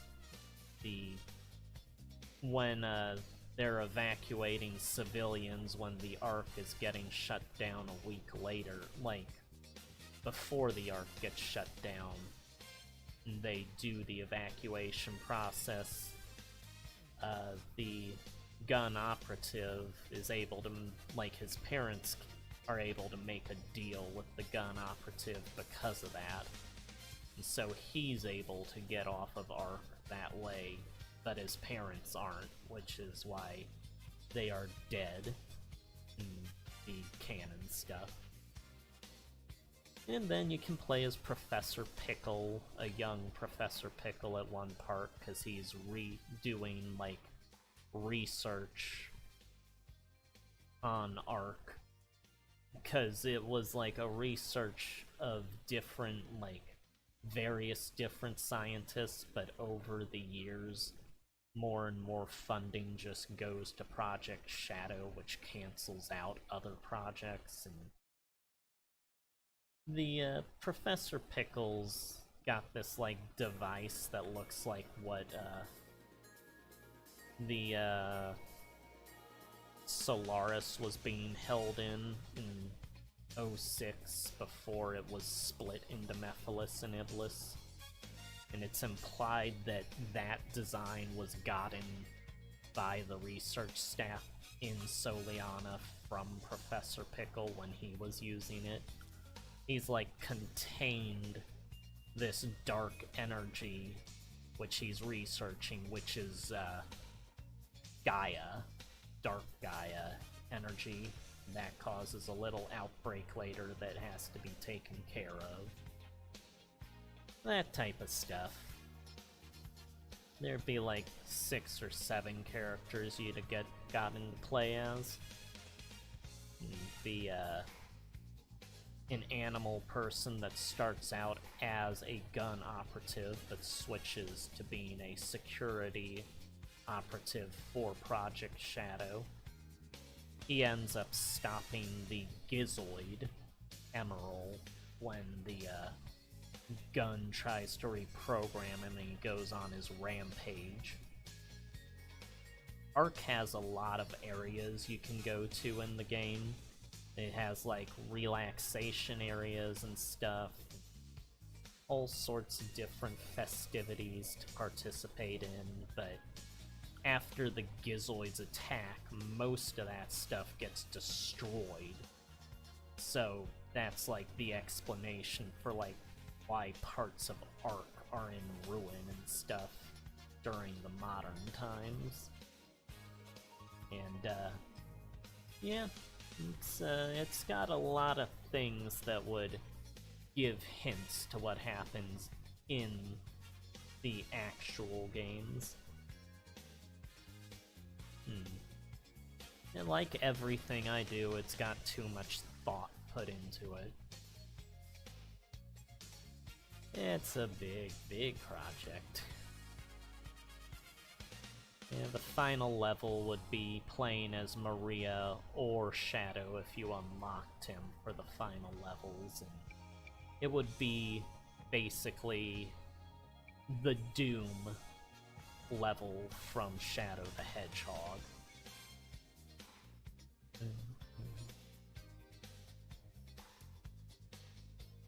You don't play through the game as, like, one sole character mainly. It's switching a lot.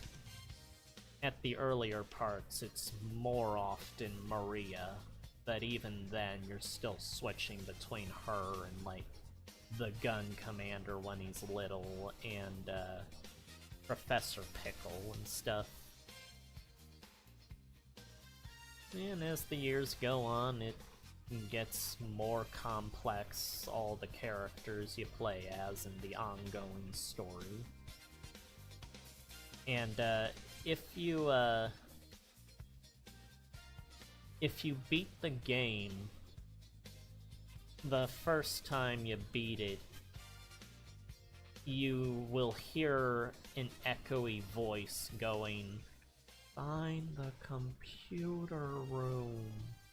And if you manage to find the computer room on the second time around, you can open up this chamber beneath the main computer that has an egg in it.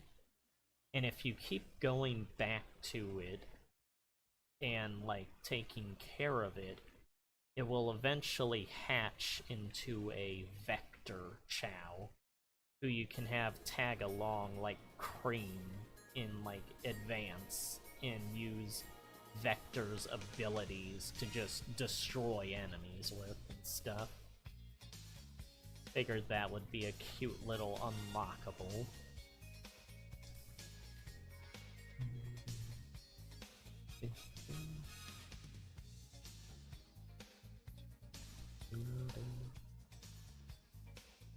Yeah, now I'm wanting a different piece of music.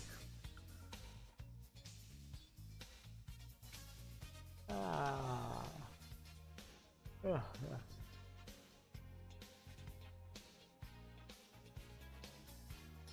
Projects. Music.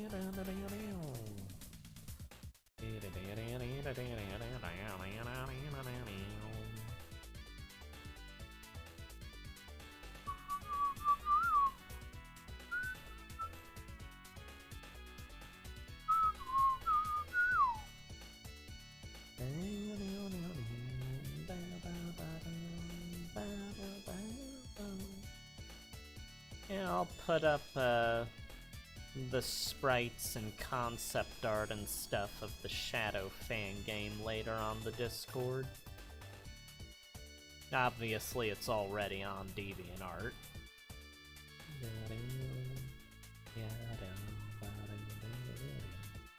I spent so many days, like, I have so many screenshots captured of environments on Ark from Adventure 2 and Shadow the Hedgehog.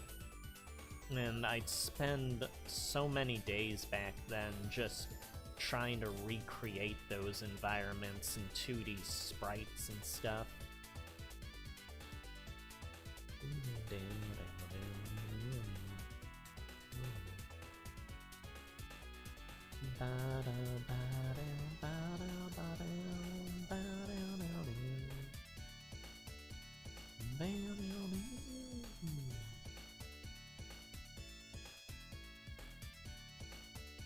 The ending of the game would imply that Gerald has systems in place that are restructuring the purpose of the Eclipse Cannon after he's gone insane.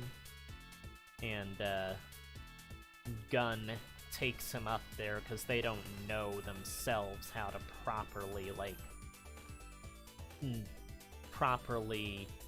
stop the operations and stuff, so they figure he's doing what he's told and, like, just shutting everything down, when in reality he is repurposing things to go along with his plan. Since they never in-game say how he was able to reprogram everything after he'd been captured.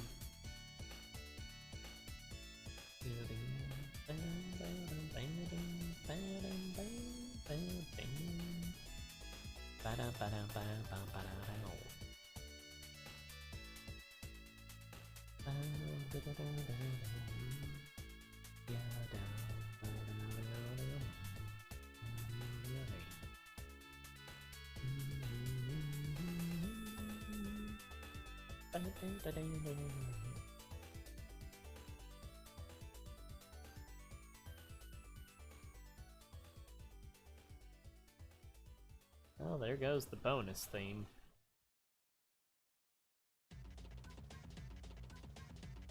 Oh, it's some Bionicle music. It's going by really fast. That's better.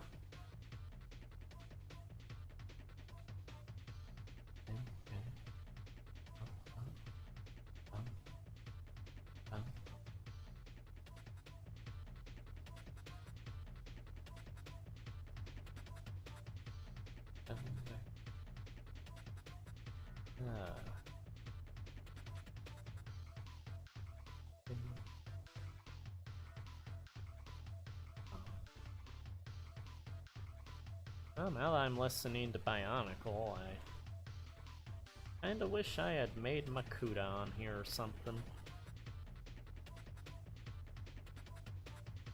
Well, I'm surprised there aren't more fan games of Bionicle. It seems like a series that you'd have a ton of those from.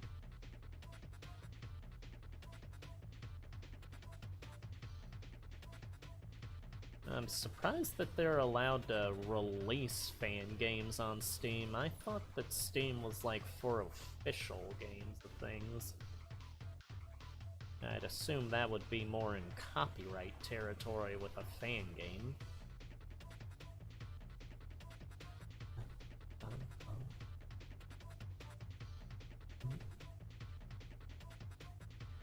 Oh, that. Is, that the, them fans making, like, a game out of the old PC game that never came out? Because I remember there was a project to do that. I was always annoyed that that game didn't come out, because they always advertised it in magazines and stuff, and I kept waiting for it, but it never happened.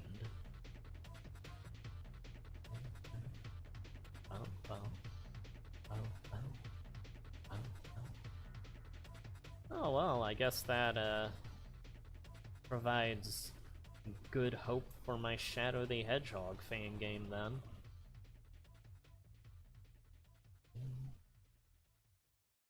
Oh. Well, it's good that that's finally done.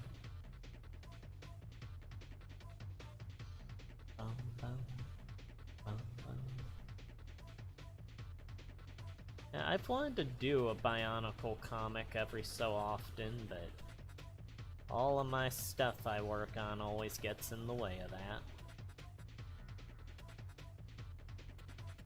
Yeah.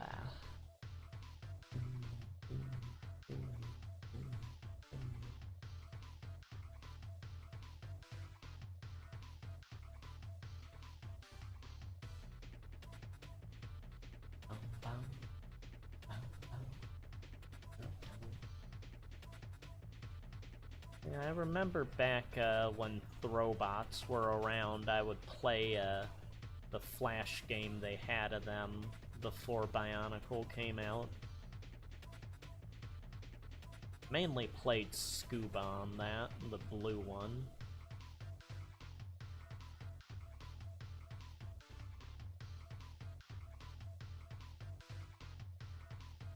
Throwbots was where they first started doing, like, any semblance of actual story for the LEGO stuff. For, like, the older audience.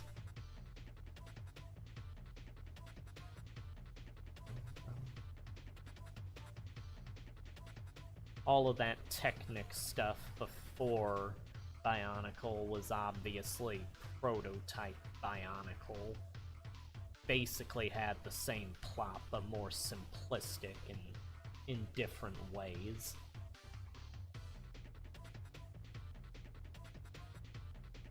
Evil entity that the mechanical heroes have to stop.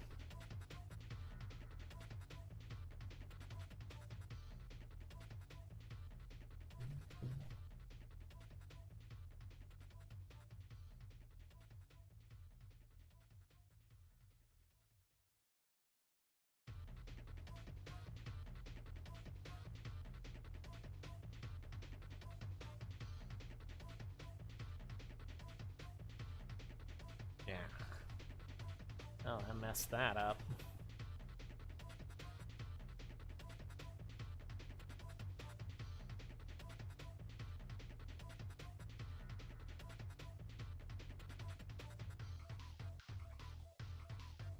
I'm probably gonna make pizza after this.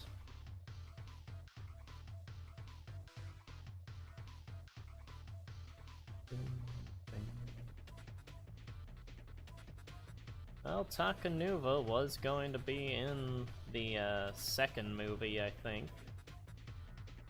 That never ended up happening, so all you get is a little picture of the Toa Mata instead.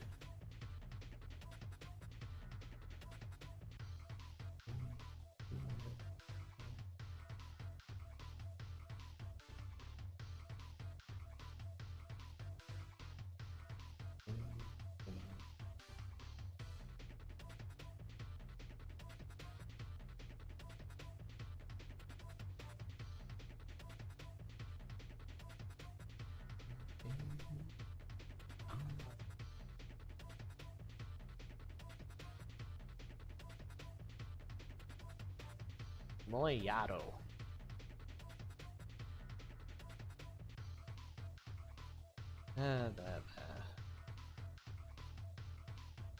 Okay, I am taking the tablet out of this stand so it stops sliding around.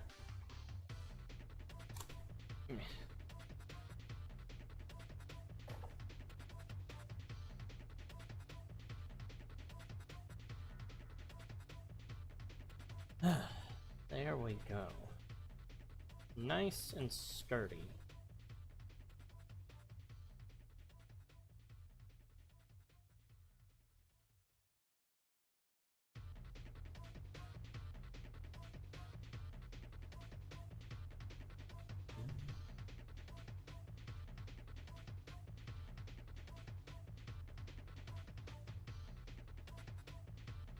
Well, all the stuff in the Lego movie seems just sort of like different versions of the Lego characters.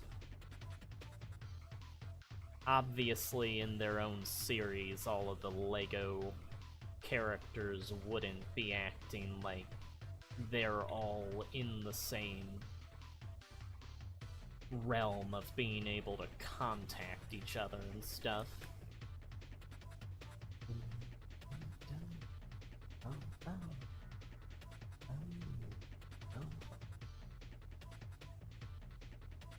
But you sort of ignore that for the sake of the fun of the movie.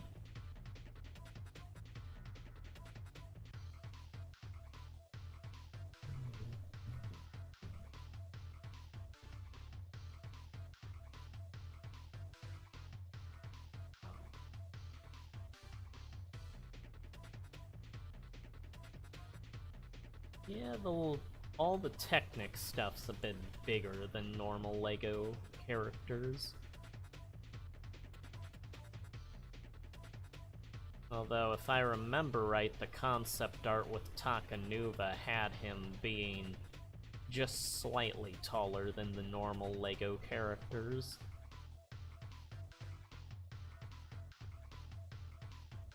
Of course, you could also rectify it by using the best version of the Lego Bionicle characters, which is the Stars version. Everyone's favorite line.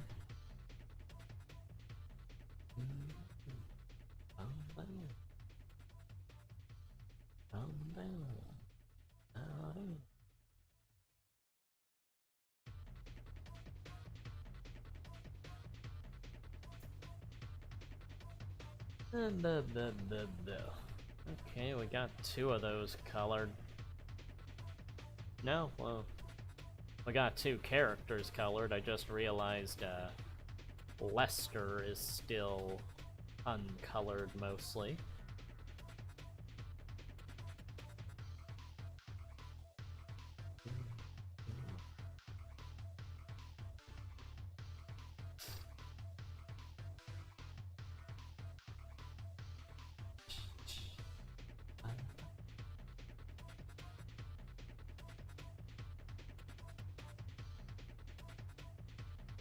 Yeah, Lester and Gearwick are both blue characters. Or Lester's wearing blue, so it makes up most of his color scheme.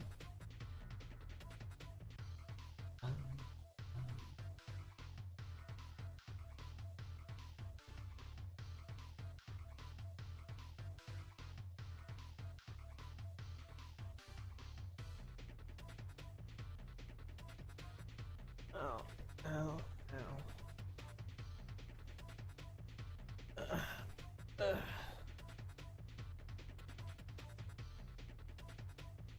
Alright. Now that's colored.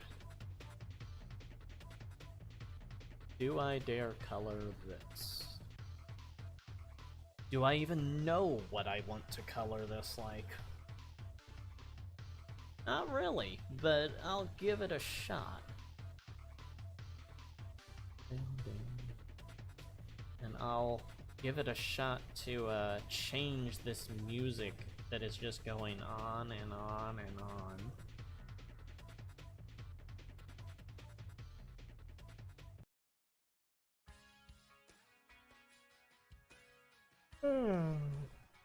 Yeah, that would be copyrighted music.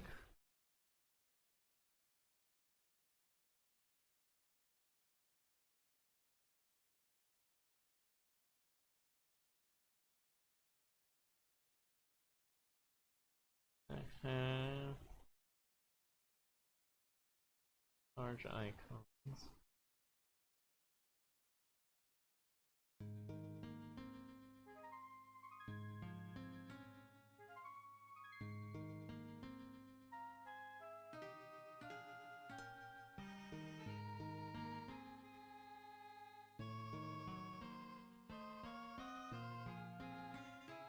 We've got some peaceful music now.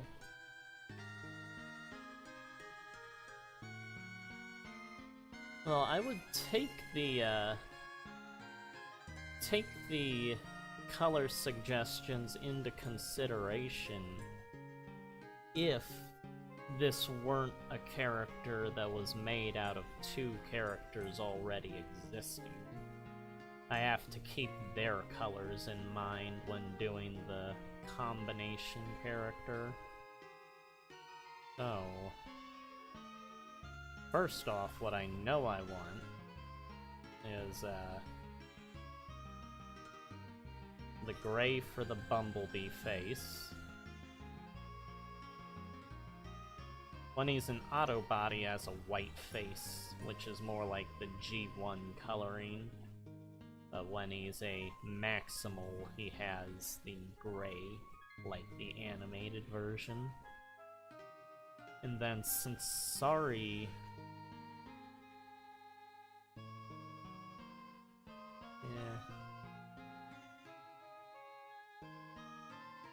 I guess that'll do. Since Sari's face, since skin of hers is like laid over his face, that'll go here.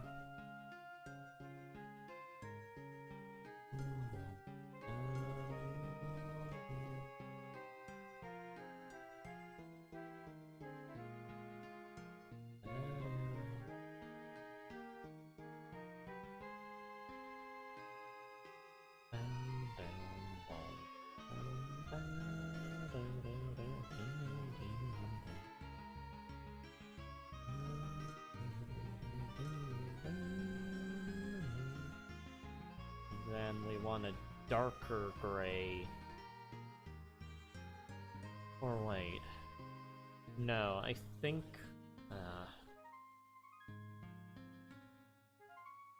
in the Maximal time period, I think her face plate is a lighter yellow, I think. I'm not sure. I'm gonna check, which will take a second.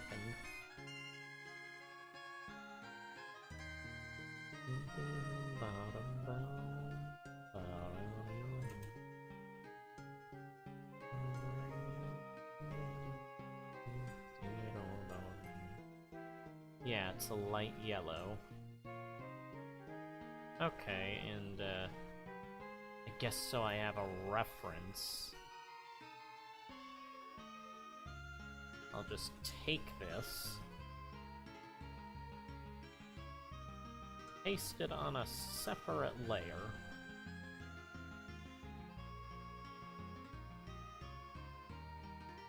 No. Okay. Take this. Put this over here. Alright. Then... where is Bumblebee?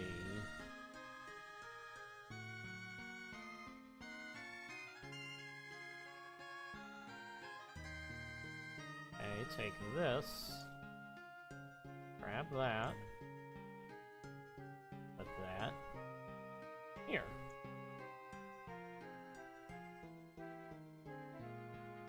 And then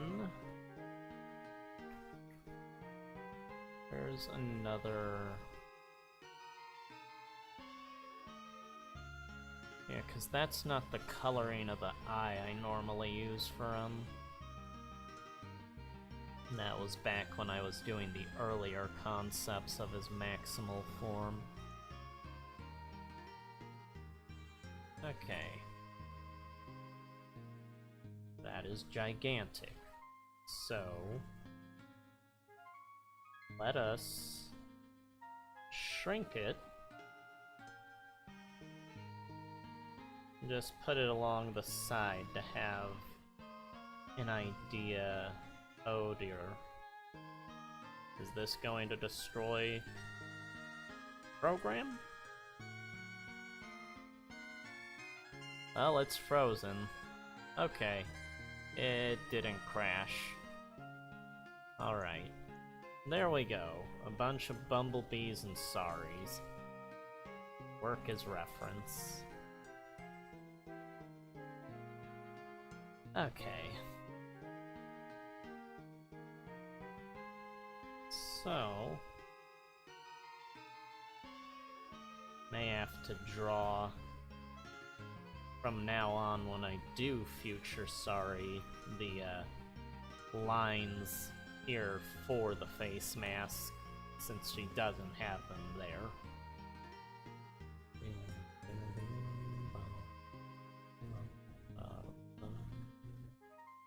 Although that is still a pretty solid yellow, needed a bit lighter.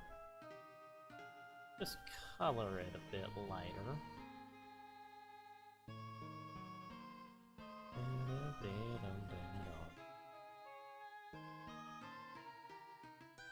Okay.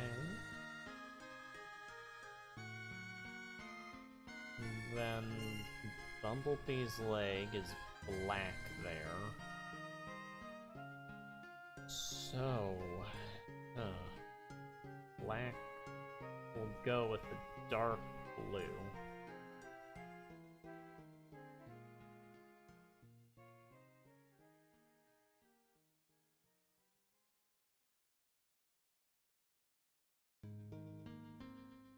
Okay, yeah. Because that inner leg is supposed to be his leg. His black leg with the opening along the inner thigh that exposes some of the mechanics underneath.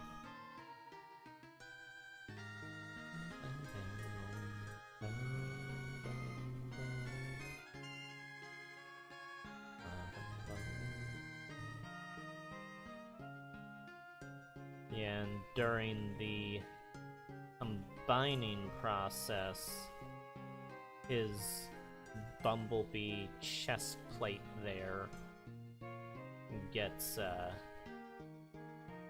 flipped around to the back as sort of these shoulder backpack area thing. Oh, but wait, I forgot to do his antenna. That wraps, yeah, that wraps around underneath the arm here.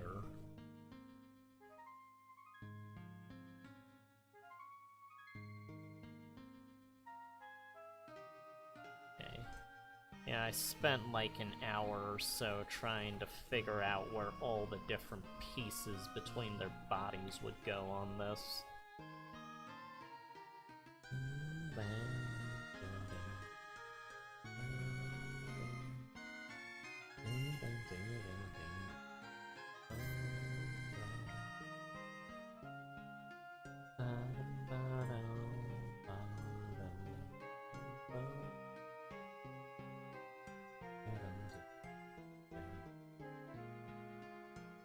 Yep. No, yeah, when Sari fuses into him, trying to remember how it goes. His chest plates flip up, over the shoulders, and her boob plates come in underneath and clamp around like that.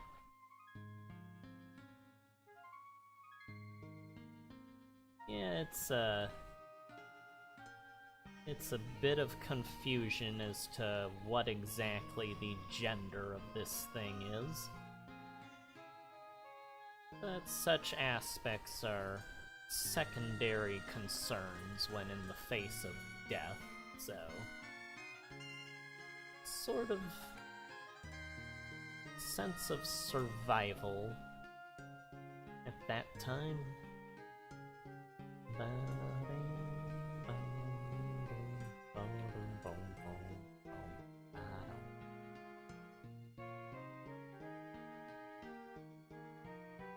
Let's see, so we got that. All of that's yellow. Both characters are yellow, so there is a lot of yellow going on.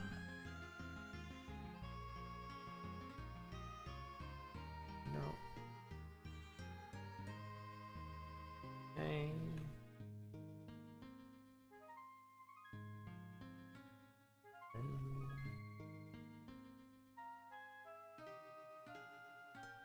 Right, there's Bumblebee's chest plates. Although, how did I have this?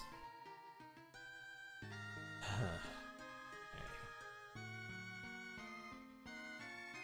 Well, Sari's plating is here.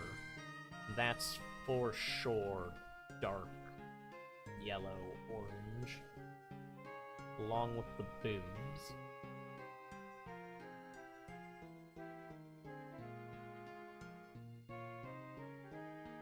For some reason, Sari has like these blocky vent lines along the side of her boob. Don't know why I did that.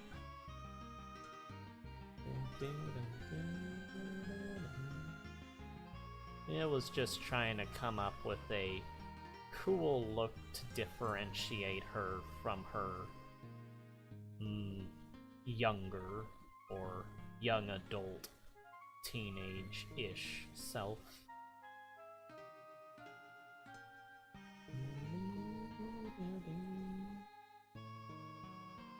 Okay. That's obviously her arm that's clamped over the other arm. It's got the back of her palm, the light that's on it.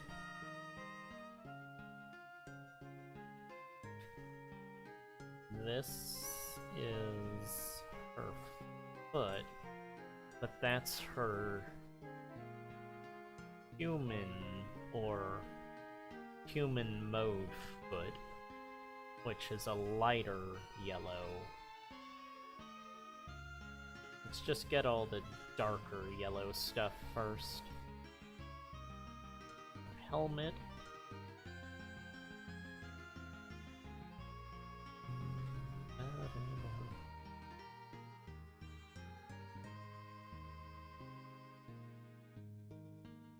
Yeah, I can feel the pain creeping up. Ouch, ouch. Do not need that.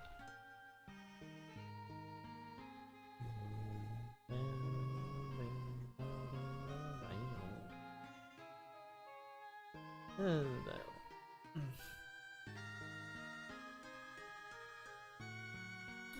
probably won't be drawing too much after this one.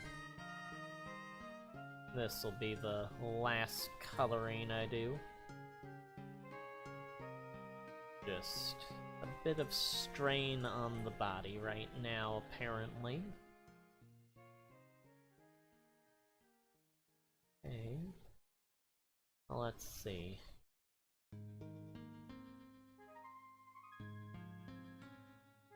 Okay, I think that's her pelvis that's clamping into there. Huh.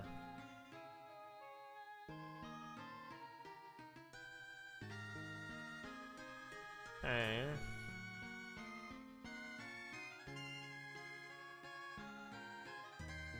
Alright.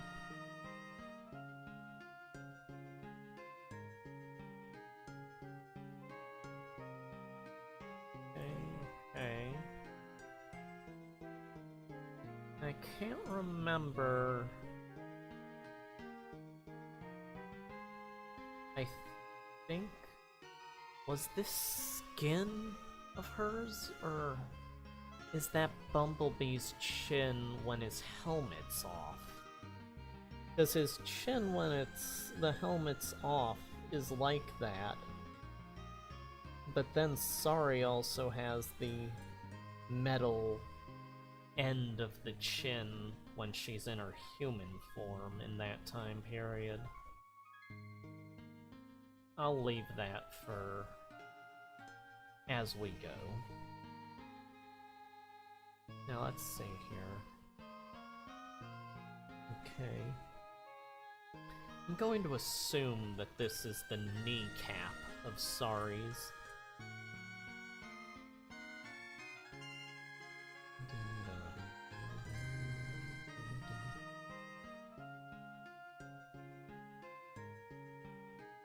Or the side here is the kneecap. Either way... Yeah, either way, I'll just color them both like that for now.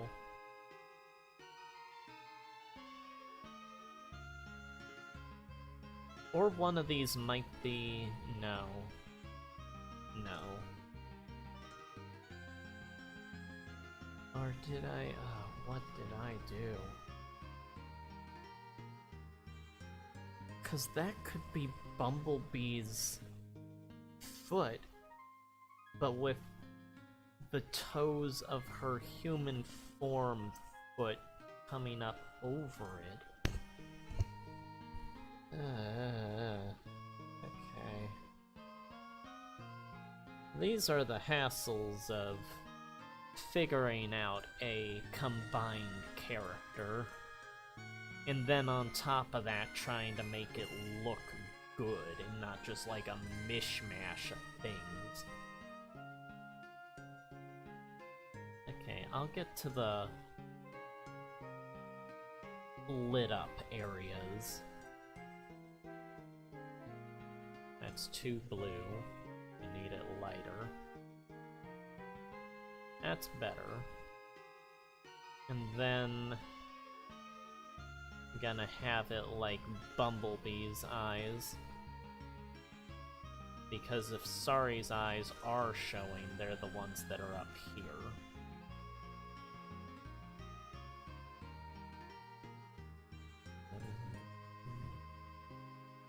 Although I still haven't settled on if those are going to be eyes, or if I'm just going to fill that in as black for the final design.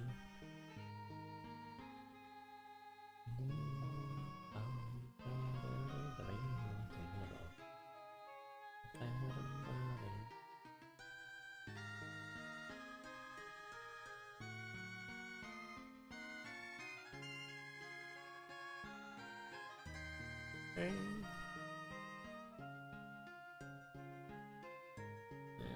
And, let's go back to this. So we're doing the leg again.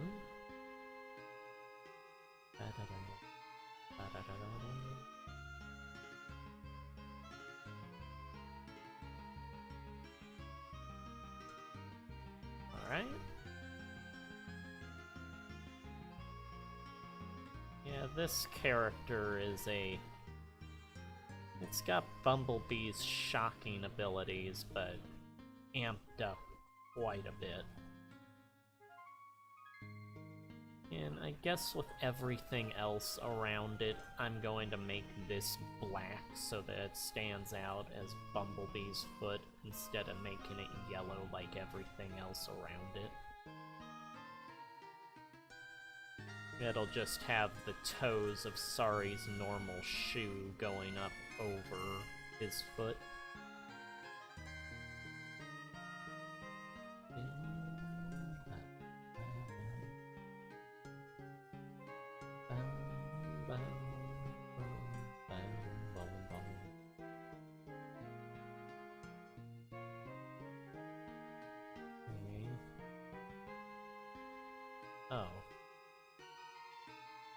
need to fix that. The antenna needs to go down more if it is gonna get under the arm. Because this is like a mixture of Sorry and Bumblebee's arms together for this part.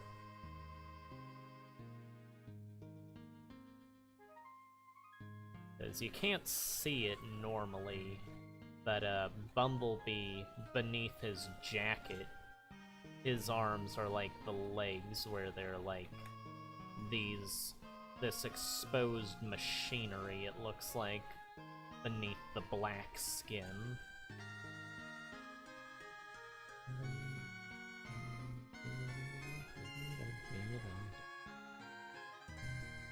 And I guess the pelvis also needs to go like this. Or wait. Wait.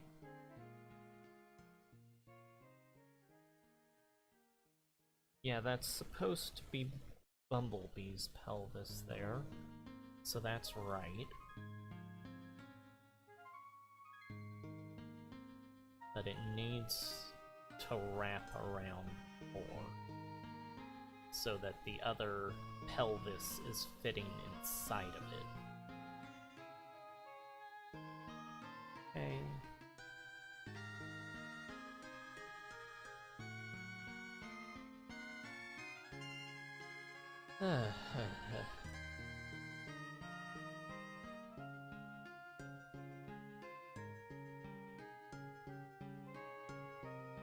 Alright. Now we can properly color things. Just need a light gray for this.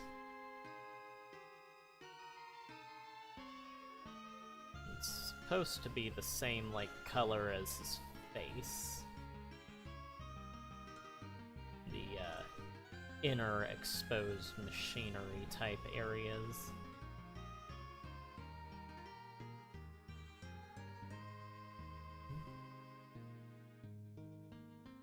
That. And this.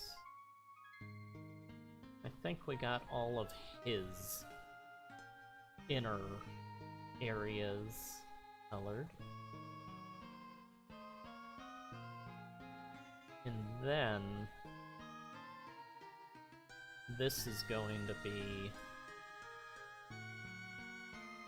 colored more pinkish, because this is Sorry's.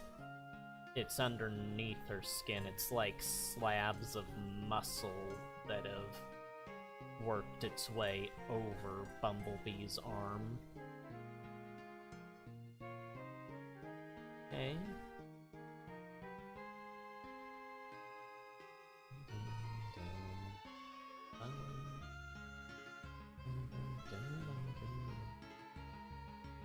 Alright.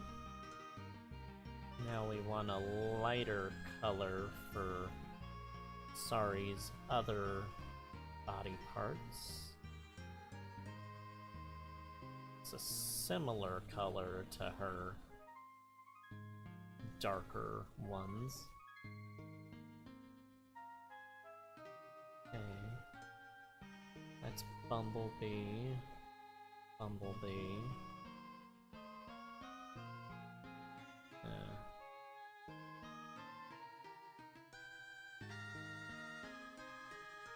I think that's Sorry. Get this. Fill this in. Sort of a game you have to play, guessing which part is which, unless you, like, make literal notes as you're creating the design. Which parts belong to which character. Okay. Is that all of Sorry? I need to get her fingers.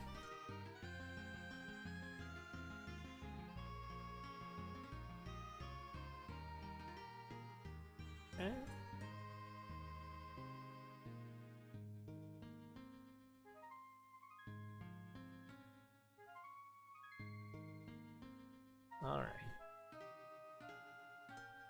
There we go.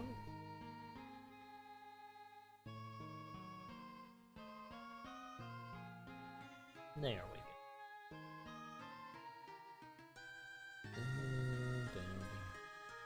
go. Not too much happened while you were gone, Handgun.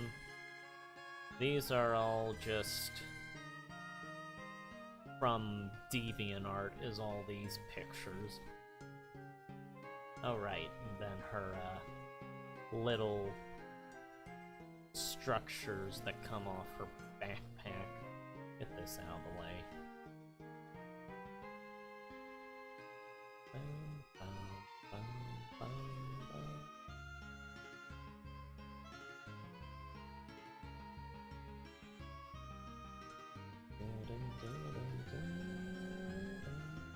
Alright, I need to make Bumblebee's wings, color them.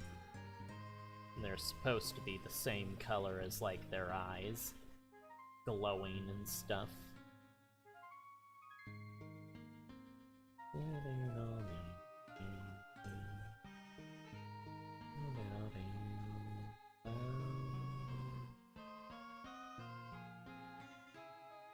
There we go.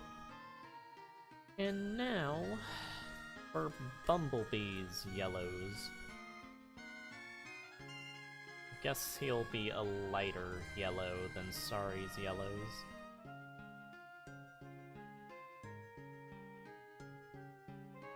Yeah, let's get it a bit lighter. Just to differentiate it more.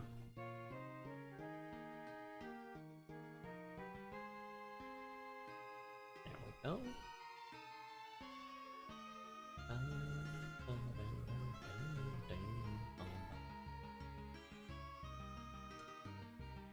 Yeah, it's always hard when I do watercolors of Bumblebee and Sari, because the yellows and stuff I use always end up just blending together for the characters.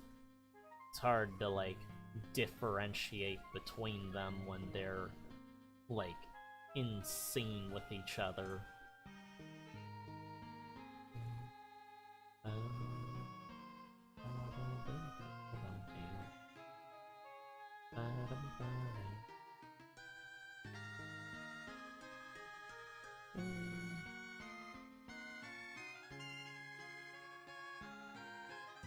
Yeah, I'm getting close to the end.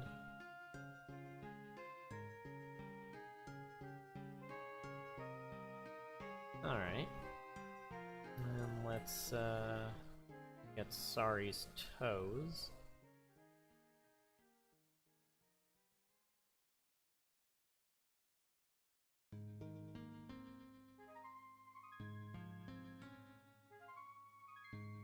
Okay. And I guess this part is also Sari. So, we have most of it colored, except for this.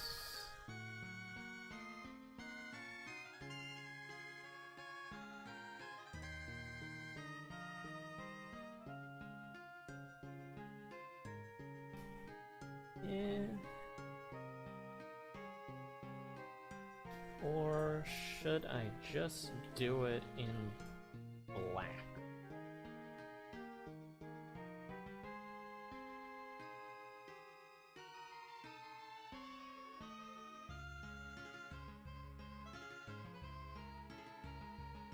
No. We'll do the Sari skin.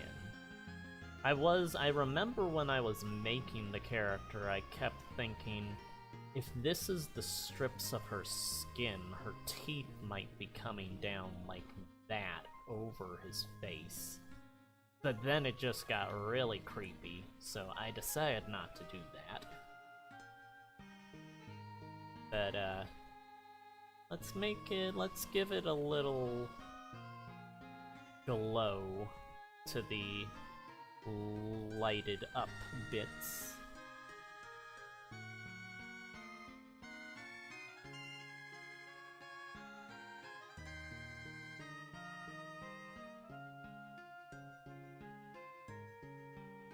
Okay.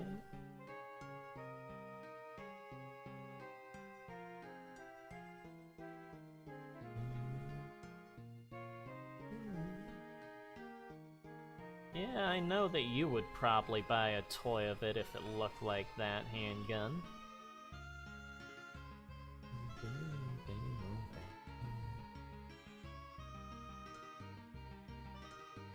We can't be scaring away the target audience of Transformers with that.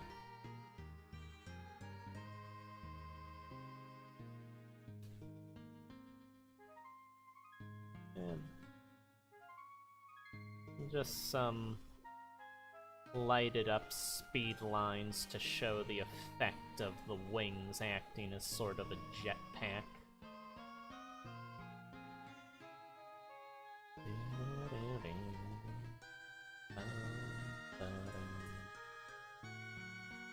Yeah, it would be cool to have some of the fan designs as actual toys and stuff. Okay. Alright, I think we'll settle on that. So that can be Sorry B. Or whatever other combination name works. Bumbleree or whatever. Oh wait, I forgot the spark chamber. Yeah. Sorry, spark chamber between the boobs here.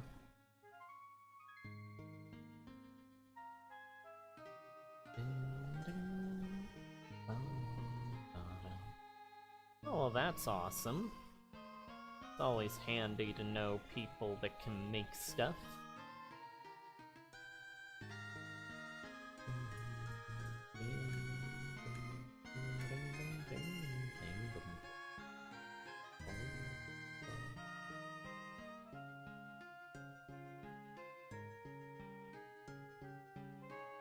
There we go. Yeah, there is the unofficial Power Links Sorry Maximal character. Sorry Bumblebee Maximal combination character. I was kinda thinking of Hymax when I was originally making the horns coming off of the top. Yeah, that's that character.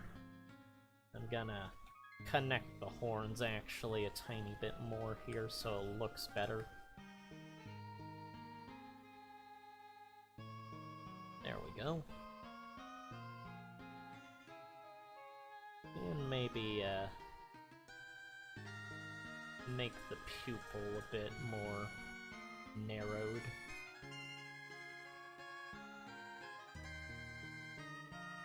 Yeah, that works. Alright, so we got a Bumblebee Sorry. Still need to color in, oh, also need to get his robe here.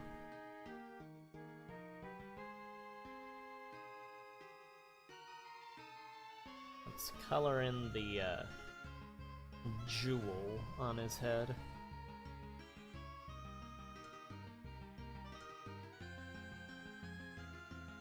Yeah, it's an orange jewel. There we go. Lower this.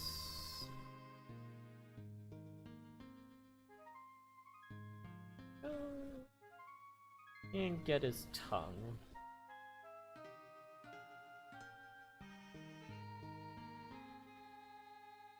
That's a nice little Ganon there. King of Evil. Ganon would have been one of the more prominent members of the United Alliance of Evil in my Mega Crossover comics later on.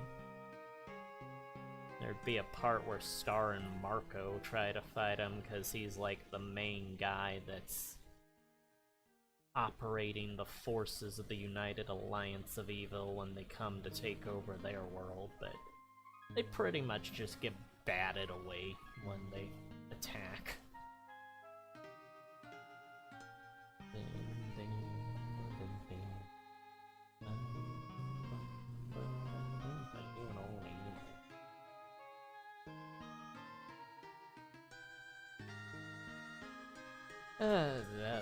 I think this is all my body is going to allow me to do right now, so I think I'm about done with the coloring here. Then I'm gonna go make a pizza. Pizza. Because I am rather hungry. All that I've really had to eat today is that cup of chicken dumpling soup I posted on the Discord earlier.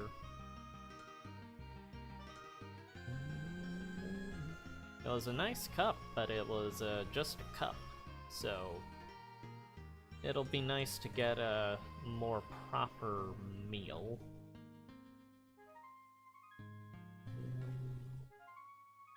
I believe what I got were three Jack's pizzas from Meyer before I came back home.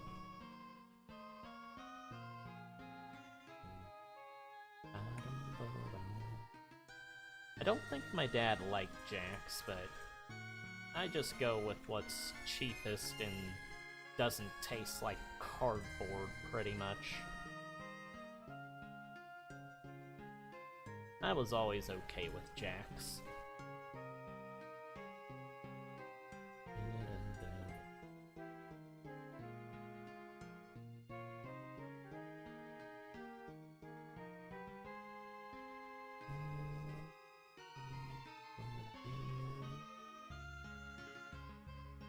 Well, I guess I'm at the end of this session. I apologize for this not being as probably exciting as the one from the other day, but yeah, it's differing qualities of commentary when you're working on different aspects of things. Oh wait, I'm gonna have to stick around a little longer. I need to get Ganon Zero over here.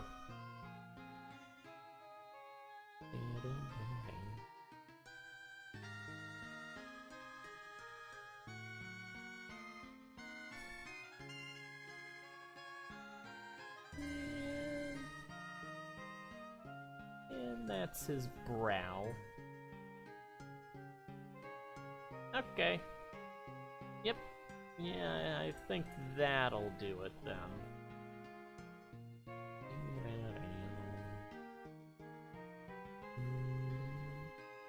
But yeah, thanks for tuning in, guys. Glad to have you here, and I guess I'll be seeing you on the next one, or in Discord, or whatever. Have a good night, everyone.